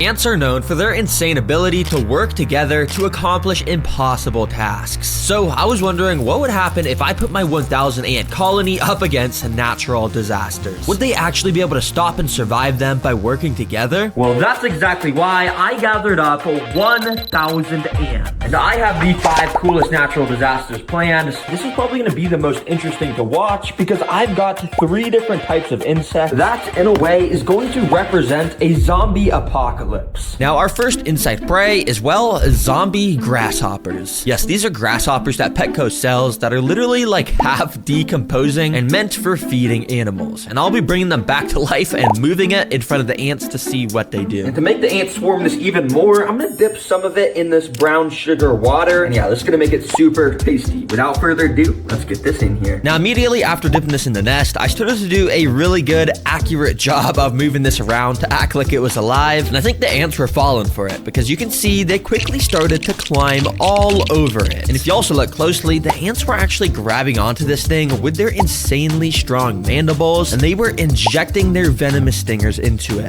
Which is kind of unnecessary. This thing is already long gone, but I guess I'm just doing such a good job moving it around that they think it's actually a real zombie grasshopper. Okay, you guys are doing a good job attacking this. I'm just gonna leave that in there for you while I get this second insect ready. And yeah, they start to absolutely devour this grasshopper. But anyways, our second insect food is this. They're called wax worms, and they're a staple food for ants because of how squishy they are. But yeah, they just look so weird. So that's why I'm putting them in the zombie apocalypse section of the video. Let's go ahead and add these guys in. I decided to put this first wax worm on top of where all the ants were still located around that grasshopper. And well, the ants almost instantly recognized the prey, and amazingly, they knew exactly what to do. And they took this dude straight down into the tunnel system where it wouldn't even stand a chance to fight back. Oh my gosh, that was like 3 seconds. And now this worm is literally nowhere to be seen. It's probably in the tunnel system. Dang, that's actually kind of impressive, ants. So I dropped the other 2 wax worms inside, and once again, one of them instantly got pulled down into the tunnel system to get eaten, and this one started to get swarmed. After the ants had a good grasp of it, they literally brought it over to these hills in the back, which eventually the worm was then brought down one of the holes on that hill. It's so cool, because if you guys didn't even realize, the ants have turned these hills at the back into an extra place for more tunnels on the back, and we can literally see the worm down under these tunnels as the ants get their protein from eating it. Wow, amazing job, ants. But our final zombie apocalypse food is flightless fruit flies. But I'm gonna be dumping so many on the ants, so it's like a proper zombie apocalypse movie with how many zombies there are, even though, yeah, these aren't zombies. Yeah, these are flightless fruit flies, and if you didn't already know what they are, well, they're flies that can't fly. It's always so funny to me to say this in videos, because seriously, like, how are you a fly that can't fly? Come on, bro. Okay, anyways, I got about 100 of these flies, as you can see. So, let's dump this zombie apocalypse on these ants. Oh yeah. Now, as you can probably imagine, dumping this much prey on the ants activates their predator instincts a lot. Because instantly, so many of the ants started to become way more frantic. They started to run around like crazy to try and catch these little flies. Now, I mean, it's pretty obvious the ants aren't going to struggle with eating these flies because they're literally so much smaller. And quickly, I started to notice lots of the ants with these little flies in their mandibles. Yeah, I bet these are tasty. This is going to be happening in your nest. Be prepared. Yup, this blizzard will be taking place inside of the ant nest, so we could study how ants handle the cold in the wild. Now, obviously, I can't just go and dump a ton of snow on them. That would totally just freeze them all. Instead, I've actually got some ice cubes, which I'm gonna go and just plop on this which, as you can see, this makes a nice little makeshift snow that on my laser thermometer is approximately -Celsius degrees. I started by sprinkling a super tiny amount of this ice on the ant nest to see how they'd initially react, and interestingly, well, not even a single ant cared at all. Yeah, this ice just melted completely into the sand. Since the ants weren't affected by that, I decided to up the amount of ice I put in, which should give us a reaction to how ants handle the cold in the wild. And this time, the ants were actually a bit more interested in the ice, with some of them even crawling on top of them. But the most fascinating thing I had noticed was how much the ants had started to slow down their movement since the start. Thankfully, all the ants are doing just fine still, but if you look very closely, these ants, for the most part, have slowed down so much. I mean, look at how slowly some of them are moving. Yup, this is one of ants' special abilities. Because in the winter, when it starts to snow and the temperature drops drastically, the ants are basically biologically built to start moving slower. That way, they can conserve as much energy as possible and go hide deeper underground. So yeah, in the wild, they would dig even deeper and all the ants would relocate to under the nest. I don't want to put any ants at risk, so I'm going to very carefully take out all the pieces of ice so this place will warm back up to the proper temperature. I've built another custom tank where the flood is going to be getting simulated. I know there's no water yet, but you'll see how quickly that changes. For now, all you gotta know is if the ants make it all the way to this leaf ball, they'll once again get rewarded with tons more seeds. These ants have no idea what's about to hit them. Let's connect this tubing so these guys can start walking in. Quickly, the ants started to make their way in. But before the ants had any time at all to take in their surroundings, I had to activate the flood. So to make the flood happen, I gotta go down here to this little bucket, plug it in, and then out the end of this tube. Oh yeah, water. Oh shoot, water's coming out. Okay, I just gotta carefully, move that over there. Oh, okay.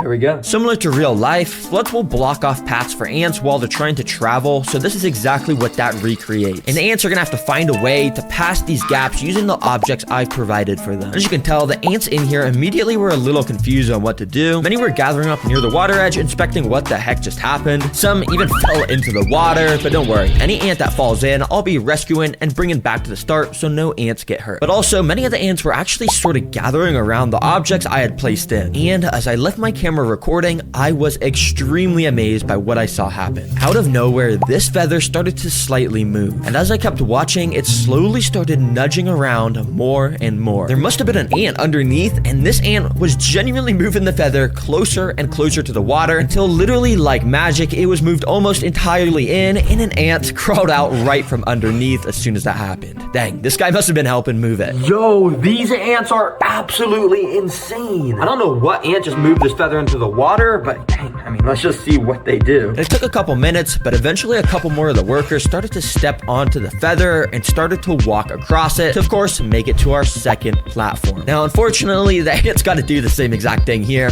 Sorry, guys, I know you already did it once, but to my surprise, the ants literally wasted no time to start gathering around these feathers and directly in the area under them. And while it took a couple hours, eventually my camera caught this same exact thing happening. The feather slowly inched towards the water until, well, it had made a bridge across almost. Let's go, ants. Now, I did help them a little bit by just moving the feather up onto this platform, but for the most part, they actually were moving those. And yep, it didn't take long till our first worker stepped onto the final platform and climbed up into the leaf dish to claim their seeds. All right, well done, little ant, and here is your guys' reward. Desert enclosure. Yes, we need to have a separate tank so that way I can make this sand blow around like crazy to replicate a real sandstorm. And along with this blow dryer, I've also got all these fans that clamp to the walls, and I can just set up to constantly blow the ants back. For the ants to be able to pass this disaster, they're gonna have to do something like grab onto each other's bodies or something to be able to push past this intense wind. And if they can make it to this canyon, climb up it, and make it to the TerraGreen leaf bowl, then they're gonna get a ton of seeds, which is their favorite food. All right, let me just hook up this tubing like so, and the ants should start coming. Let's go. Yup, and this tubing is set up so once an ant enters the disaster, they can't get out. That way, we'll progressively get to see more and more teamwork as time goes on. Now, immediately, you could see these first ants just kind of thought this was a normal desert as they were walking through it, but quickly, I brought out my mini sandstorm fan, and I started to blow. Immediately, the ants started to feel the wind pressure pushing them back, and were suddenly not able to walk forward. Some even lost their grip and got pushed back a bit. And as more ants entered the desert, you could tell the sandstorm was keeping them all stuck to the left side of this enclosure. Yo, this little mini fan is fire for replicating a sandstorm. But no, this is where it gets interesting, because now that they know a sandstorm is brewing, how are they going to figure out how to get to these seeds? Well, let's see. While most ants kept trying to just walk forward and getting blown back, interestingly enough, many of the ants were gathering up in this back area here near the sticks. And many of them were actually starting to climb onto the sticks. You see, the fan doesn't really blow ants back if they're walking on sticks, since there's just so much of a better grip on there. But yeah, the second they climb off and stand on the sand again, they'll get blown back, as you can see. But the ants were starting to learn that they needed to stay on the sticks. So many started to gather up and march towards the right side where all the seeds were located. In fact, this ant was making it dangerously close to the seeds using the stick method. And well, he was able to make it to the little rock canyon and almost was there to the seeds. Oh my gosh, this ant climbing right now is a beast. I am blowing this fan max speed on him, and he is just stuck to this rock. And as I let my guard down for literally 1 second, this dude made a dash for the seeds, literally running straight towards it, and well, he made it in. And he looked so happy to have gotten those seeds. He was just dancing around in there. Yo,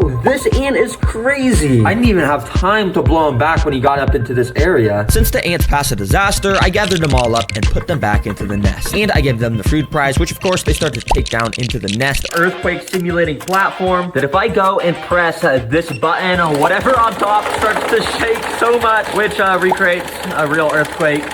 Oh, dang. But what I'll actually be putting on here is this 2D ant nest and filling it up with the 1000 ants, of course. Basically, these ants will dig out tunnels along the glass like my last ant video, but throughout that process, the earthquake machine will lightly go off to gently collapse the tunnels while the ants are digging. That way, I can show you how ants evolve to survive earthquakes in the wild, and if they pass, they move on to the more and more interesting disasters. Now, as you could probably imagine, the ants wasted no time to get to work. Ants are so tiny, and while a single ant would basically be able to make no progress whatsoever, when you have a 1000 ants, things are done at an insanely rapid pace as workers started picking up grains of sand along the glass so each tunnel could be formed. It's so cool to see time-lapse footage of these tunnels being made because they literally dug out this entire amount of sand in only like 6 hours. So I'm wondering what's gonna happen to these tunnels when I turn on this earthquake machine. Now, I started by turning it on the least powerful setting. Okay, it's shaking super slowly. Now, it's my goal to make sure not a single ant is harmed in this video. I just want to show you how insanely smart they are and how they will overcome all these disasters in the wild. But even this very light shaking was definitely felt amongst the colony. The workers along the top area immediately knew something was off, and they started frantically running around, as you can see. And when we take a look down under the nest where all the tunnels are, you can see those ants were acting similarly. Ants know during earthquakes, their tunnels have the chance to collapse, so all of them were being extremely careful. Very interestingly enough, in this room here, many of the ants were gathering up on the walls of the room to add an extra layer of support so it wouldn't collapse. But of course, when an earthquake happens in the wild, a part of the nest is bound to collapse, so it wasn't long until this happened. A bit of the sand here started to fall, completely blocking off this tunnel. I immediately turned off the machine to make sure the ants wouldn't be too stressed out while they had to commence a rescue mission. Because as you can see, while most of the ants were able to squeeze out, like this guy here, at least one ant was partially trapped in this collapsed tunnel. But amazingly, it looked as though one of the ants was already picking up some of the sand from the collapsed portion to clear it out. And yeah, literally so quickly, the ants excavated the entire collapsed tunnel, enough to where it was a perfectly functional area to walk through again. And funnily enough, some of the ants even started to walk in and slowly dig out the area where the sand had just collapsed from to make a new tunnel there. Wow, the ants just completed this natural disaster. This is a toe biter. Yeah, might sound funny, but these little bugs live in lakes and spend all day eating everything they lay their eyes on. And to humans, they're known for injecting venom into toes, causing extreme amounts of pain.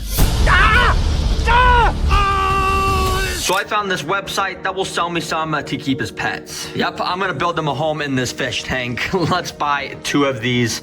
Let's see how this goes. And you already know, the delivery drivers worked overtime to get these to me as soon as possible. So I cut it open so I could get out the containers. Supposedly the bugs were inside. All right, let's see these. Oh shoot, no, this thing's massive. Since it was kind of hard to get a good look at them in these containers, I got out this temporary tank and put them in. I was very careful because supposedly these guys have wings, meaning they could just fly out to my toes and start biting them if I wasn't careful. Anyways, now we can really see how absolutely vicious these guys are with their insanely sharp pincher forceps that they actually use to latch onto prey in the wild. Then, using a little sharp mouthpiece they have, they inject a special type of venom into prey that turns the inside of their body into liquid that they then proceed to slurp up like a smoothie.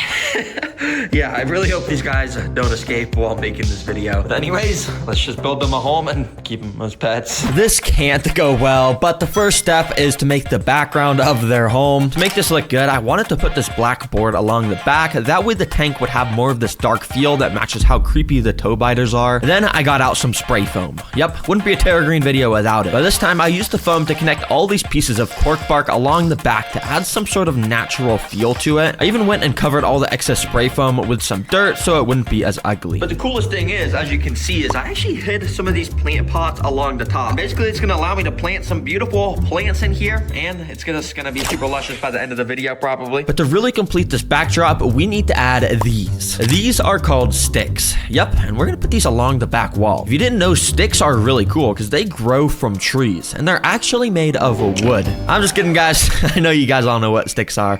I don't know why I'm explaining this. Anyways, yeah, I put so many of these sticks along the back because I really wanted to make this place look like some underwater mangrove swamp with so many roots everywhere. I'm already loving how this is coming together, and we're not even on step 2, which is actually to make the floor and decorations. For this build, I just wanted to use this simple gravel material for the floor. But along with it, I've also got this, which I've never actually used before. It's a little underground cave that goes up against the glass. Basically, after we go and fill up the rest of this floor with gravel, you can see this cave stays as an open area that stuff can go inside. And maybe our toe biters will come and chill in here, or maybe some of the prey we add will come and hide in here. For as long as they can, of course. Now, you're probably wondering why I didn't add any of this aqua soil like I usually do. And well, that's because I'm not gonna put any sort of plants in here this time. Instead, I want it to look like some abandoned swampy area with super murky water. And we do that by putting a ton of natural materials around, like this big driftwood piece coming out the middle, and then a bunch of smaller stuff, like these dead leaves, some mini pine cones, and little sticks. But most importantly, I've got some beta miracle leaves. Oh yeah. yeah, I don't know why they're called miracle leaves, but hopefully they spread some sort of miracle around the tank,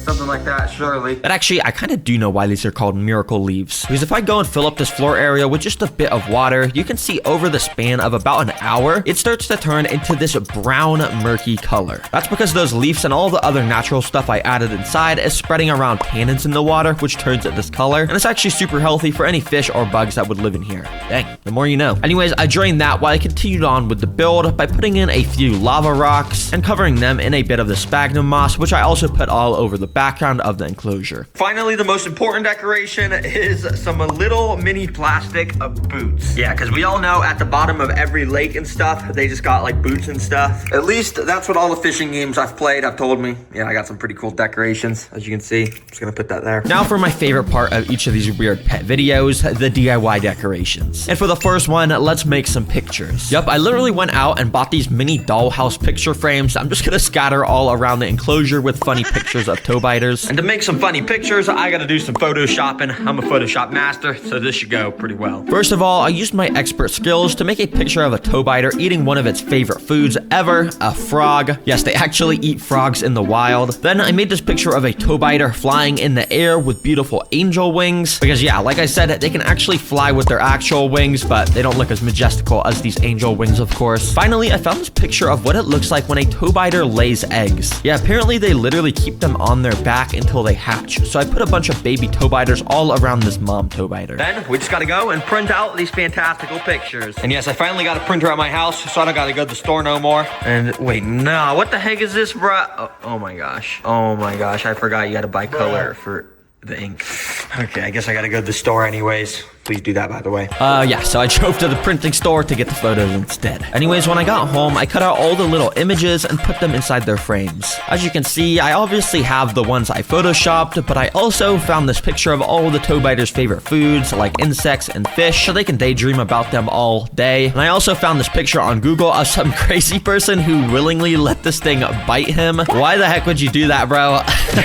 I don't know, I just thought I had to put this in. Anyways, for the next DIY build, I'm gonna make some signs. Yep, I literally went out and bought all these random pieces of wood so I could burn some cool patterns on them with my super hot wood burning pen. With the first sign, I made it say, beware of the biter. And I even put a little bit of eye emojis at the bottom. You know, I just thought those looked cool. And then on the second sign, I made it said, rest in peace to all the insects and fish that enter this tank. Because as you know, toe biters do not take kindly to those kind of things. And I could just go and put these inside of the tank. I kind of want them to look like signs. So I got these sticks that I use for the background, which I'm gonna go and hot glue to the back of them. Once they dried, I stuck the two signs in the floor and got out the final sign that I was gonna make a pattern on. This time, I stuck these little wooden letters onto the sign to write toe biters. Then I completely burned all the letters black so they stood out. All right, let's just hang that right there. And oh, that's actually fire. Hold on, wait, that's actually on fire. Oh, no, I'm just kidding, guys. It's just some editing. Yeah, don't worry, but it is actually fire. That's pretty cool. And now the build only needs one more thing. Some plants to put in those pots that I had at the top of the enclosure. So I drove to Walmart to buy them. Oh yeah, I haven't been to Walmart in so long. I already know they're gonna have some fire plants. Bro, what is this? Wait,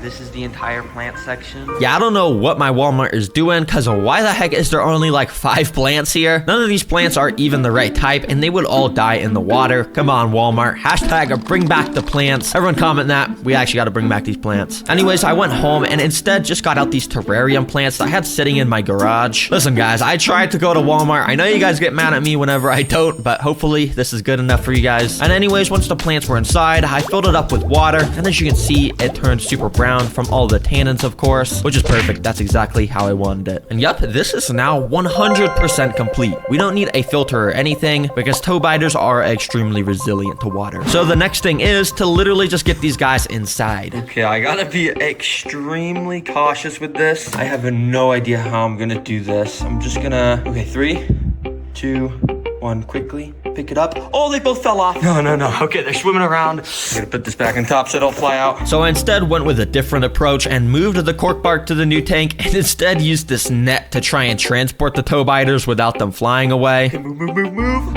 Okay. Thankfully, it was a little bit more successful, so I did the same with the other toe biter, and you can see they both just swam straight down to grab onto something, and they stayed completely still. But they do this for a purpose. You see, toe biters have evolved to have the exact same pattern and shape as a dead leaf, and they stay completely still till some prey swims by them. Then they pounce on it. So you already know, let's test the 3 food sources with these guys. You see, insects are great and all, but in order for my toe biters to be healthy and thriving, they need to eat fish, because that's what they eat in the wild mostly. And thankfully online, there's tons of websites that sell feeder fish just for this purpose. So I bought 2 of them so we can get our pet toe biters their proper nutritions. The next day, they got delivered, so I got them ready to feed. All right, let's do this. And I even got my GoPro so I can get some nice underwater shots of these toe biters eating. Let's dump one of these fish inside. The fish that I had put inside immediately started swimming around. But little did he know that this was the home of my pet toe biters, which were secretly sitting right next to him, watching his every move. And only a couple minutes later, he got a little too curious and started swimming near the toe biter. The toe biter was preparing to strike, but he had to wait for the perfect opportunity in order to not scare the fish away. And when the moment was right, he pounced off the rocks and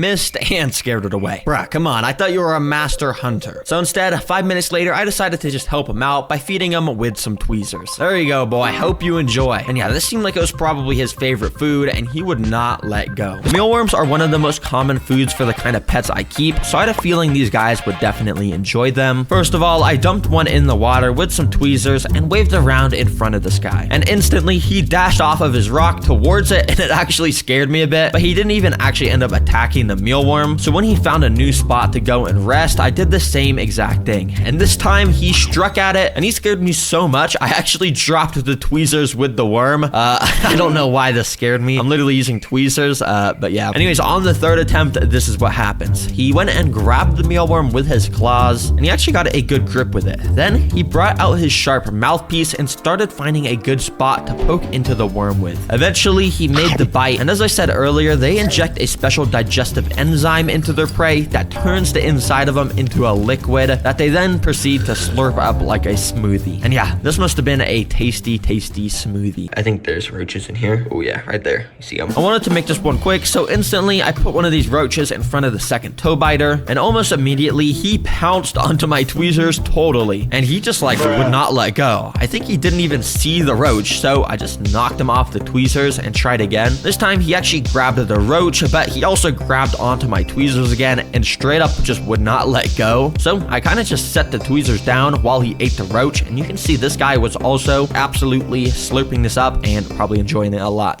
This is a totally regular fish.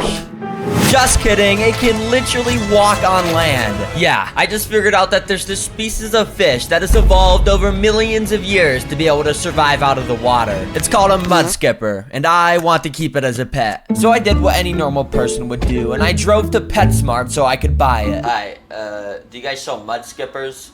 A mud skipper? Yeah, we don't sell those. Okay, turns out PetSmart just has goldfish and these things. What even is that? So yeah, they don't have mud skippers. And it turns out the only way I could get one of these things is by going to this sketchy website and getting one for only $24. Why is it so cheap? This has got to be a scam. Is this thing even going to be able to walk? I don't even have a choice. Let me just buy this thing. Okay, well, it's gonna be here in 7 days, so I guess I just gotta wait for then. With 1 week until the walking fish got delivered, I needed to create a home for it with both a section for water and land. So to do that, I just went out and bought, 1 second. This. It's a 40-gallon terrarium, and I'm gonna fill it up with this. I'm just kidding, there's more. A lot more. So yeah, basically a lot of stuff, because I want to make this be a dream home for my mud skipper that will have tons of awesome stuff, including a literal parkour course to figure out if the $24 mud skipper will actually be able to jump out of the water. I'm gonna use these rocks to lay out the foundation of the enclosure to separate the land and water areas. So I laid some of the rocks out, but then I eventually ran into a problem. Okay, I've just run out of small rocks while building, and the only rocks I have left are way too big. So you know what time it is.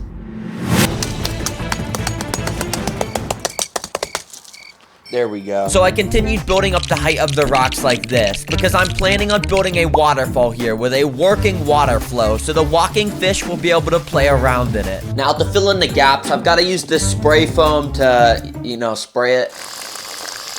Now this is where the build gets fun, because now I get to use this little pump to make the waterfall actually work. Now to be honest, I don't really know how I'm gonna do this, but I need to somehow send water from this pump up the rock, so then it can somehow flow back down into the water area. Okay, so I guess I'll just try and use this tube that the pump came with, and try and send it up over the rocks like that. Well, I guess let me go get some water and fill this thing up so I can see if the waterfall actually works. All right, moment of truth, let me plug this in.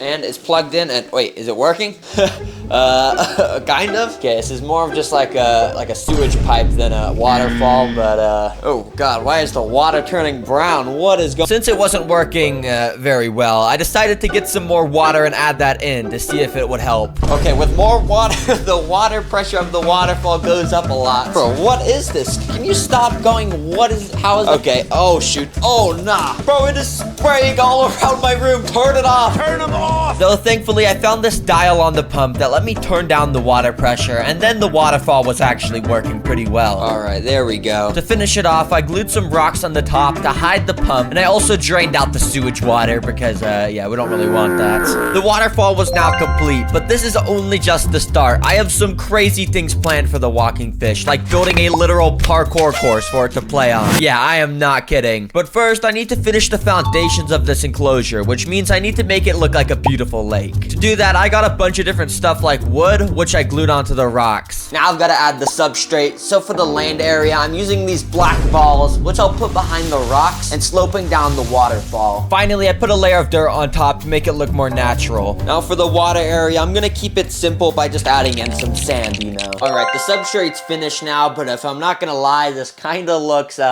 really bad. But the only reason this looks really bad right now is because the final step to making a beautiful lake is to add in plants. And unfortunately for me, I can't really just grab plants from outside. Okay, I don't know why I even grabbed that. Let me just put it back. Instead, I have to drive to PetSmart again and buy the very, very overpriced aquatic plants there. Holy moly guacamole. $10.99 for this tiny leaf. Why are they so expensive? This one is literally the same size as my finger. $10.99. That is so expensive. Despite those plants being an absolute scam, I still bought them, and yeah, I have plants now. So I spent a little while using my artistic skills to put the plants around the terrarium, and it ended up looking like this, which, you know, this looks pretty good. All right, now that that's done, it's time to add the water in again. And this time I'm gonna be a little more careful to make sure it doesn't turn into sewage water. Also, I figured I should mention this, but I'm using a water that has a very small amount of salt mixed into it, because that's how mud skippers live in the wild. So if any of the freshwater plants die, it's not my fault.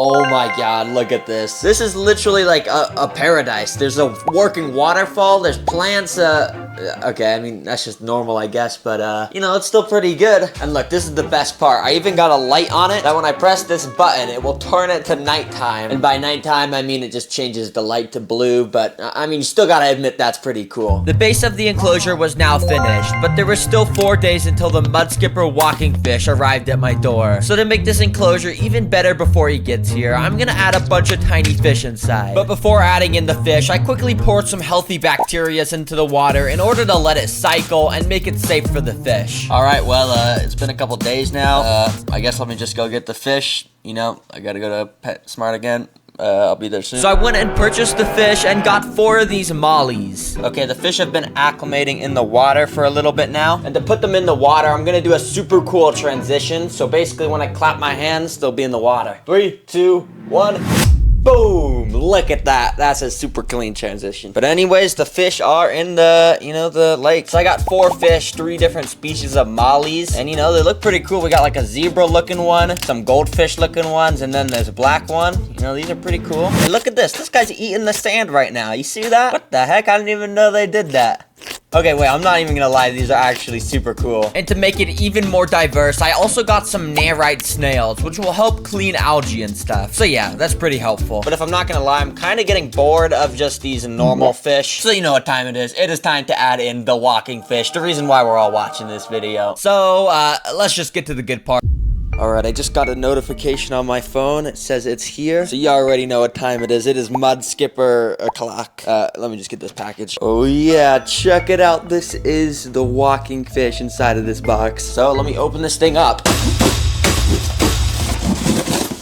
Get out of here. I'm just kidding. There's nothing actually in this box. The walking fish has actually been acclimating in the water for a while, so I can already add him into his new home.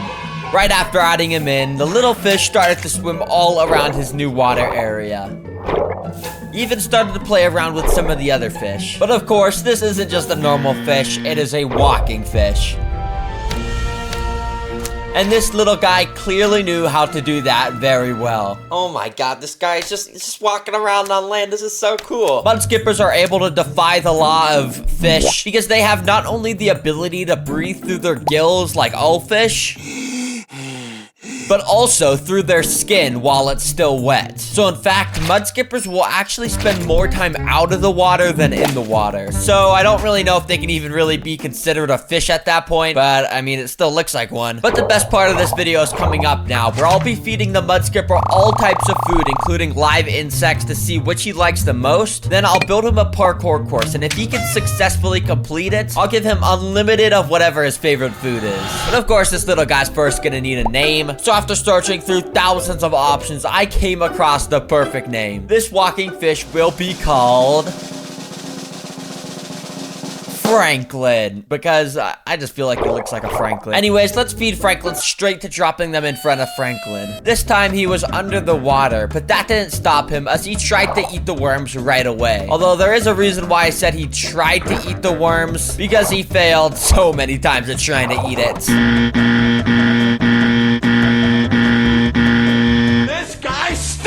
And eventually another fish just tried to take it from him, so he just swam away. But a little later, while Franklin was chilling on the land area, I dropped another worm right in front of him, and this time he leaped onto it and absolutely devoured it. Wait, is he going under the water with it? Wait, I think he just swallowed it whole. Dang. While it's clear that Franklin likes mealworms, it is a little bit hard for him to hunt them, so I don't really know if he's even gonna try and eat them, but I dropped them in anyways. The cricket started to slowly move around in the water, and Franklin definitely noticed. Franklin got into position and waited for the perfect moment to strike. And as soon as the cricket moved again, okay. Well, it turns out the cricket scared Franklin away and he just hid under the water. I have 200 of them in this little container, but I only want to feed him a couple of these, so I'm gonna have to be careful that hundreds of these don't escape around my room. So I'm just gonna try my best to empty a few into here next to Franklin. And oh dang, he is going crazy. About 3 flies had dropped in, and Franklin had instantly sucked up 2 of them. But one of the flies had managed to escape onto a little leaf. But of course, I wasn't gonna let him get away, so I scooped him up and brought him over to Franklin. I will be honest though, his hunting skills did need some work, as it took him a couple tries just to eat this tiny little fly, but eventually he got it down. Clearly Franklin loves houseflies. Well, now it's time for the best part of the video, where I'll be building Franklin a parkour course to test how good he is at jumping. Now you might be wondering how I'm actually gonna create this, and well, to be honest, I don't know. Like actually, I do not have a plan at all. But I guess I'll just start with something I already have, which is this plastic stuff. And I'll quickly just create some little pillars that the fish will have to jump to. Now we just gotta put these into place in the floor, and boom. Here's the game plan. There's 3 of these pillars that the walking fish will have to go from jump to jump. And if he gets to the final pillar, I'll give him unlimited houseflies to eat, since that's his favorite food. Alright, well the course is built, so I guess I'll just wait and see if he'll complete it. 2 hours later. So Franklin never even tried to complete it on his own. I don't really know what I was expecting. So instead, I got some tweezers and mealworms to try and bring him towards the course. But it seemed like Franklin was scared of the tweezers, so I just had to keep repeatedly dropping the food in the direction I wanted him to go in. And once he tried to eat it, I picked it up and repeated the process. It eventually worked to get Franklin over to the start of the parkour course, but this is the hard part, because now he actually has to jump from platform to platform. So I tried the same strategy of dropping mealworms, but it was taking forever. So I had to make it a little easier for him by putting some mud leading up to it. So now it's not really a parkour course, it's more just like a walk-core course. But after doing that and switching over the flies, Franklin started to make a little more progress. But this is where it got hard for Franklin, because while he could make it up to the first platform multiple times, he just wasn't going to the second platform at all. And he definitely wasn't gonna go to the third platform, so I just removed that and decided if he made it to the second, then he would win the unlimited flies prize. So I continued trying to bring him there for literally 2 hours, but Franklin just kept abandoning mission on the first platform platform over and over. Mission failed. We'll get them next time. So to be honest, I just gave up and scooped Franklin up onto it because I still wanted to give him unlimited flies. Yay, Franklin, you totally just did that by yourself. Now you get unlimited flies. Here you go, boy. Eat up. Eat up. Oh my god, there's so many flies. No, they're getting away. They're flying around my room. And of course, Franklin really enjoyed those flies.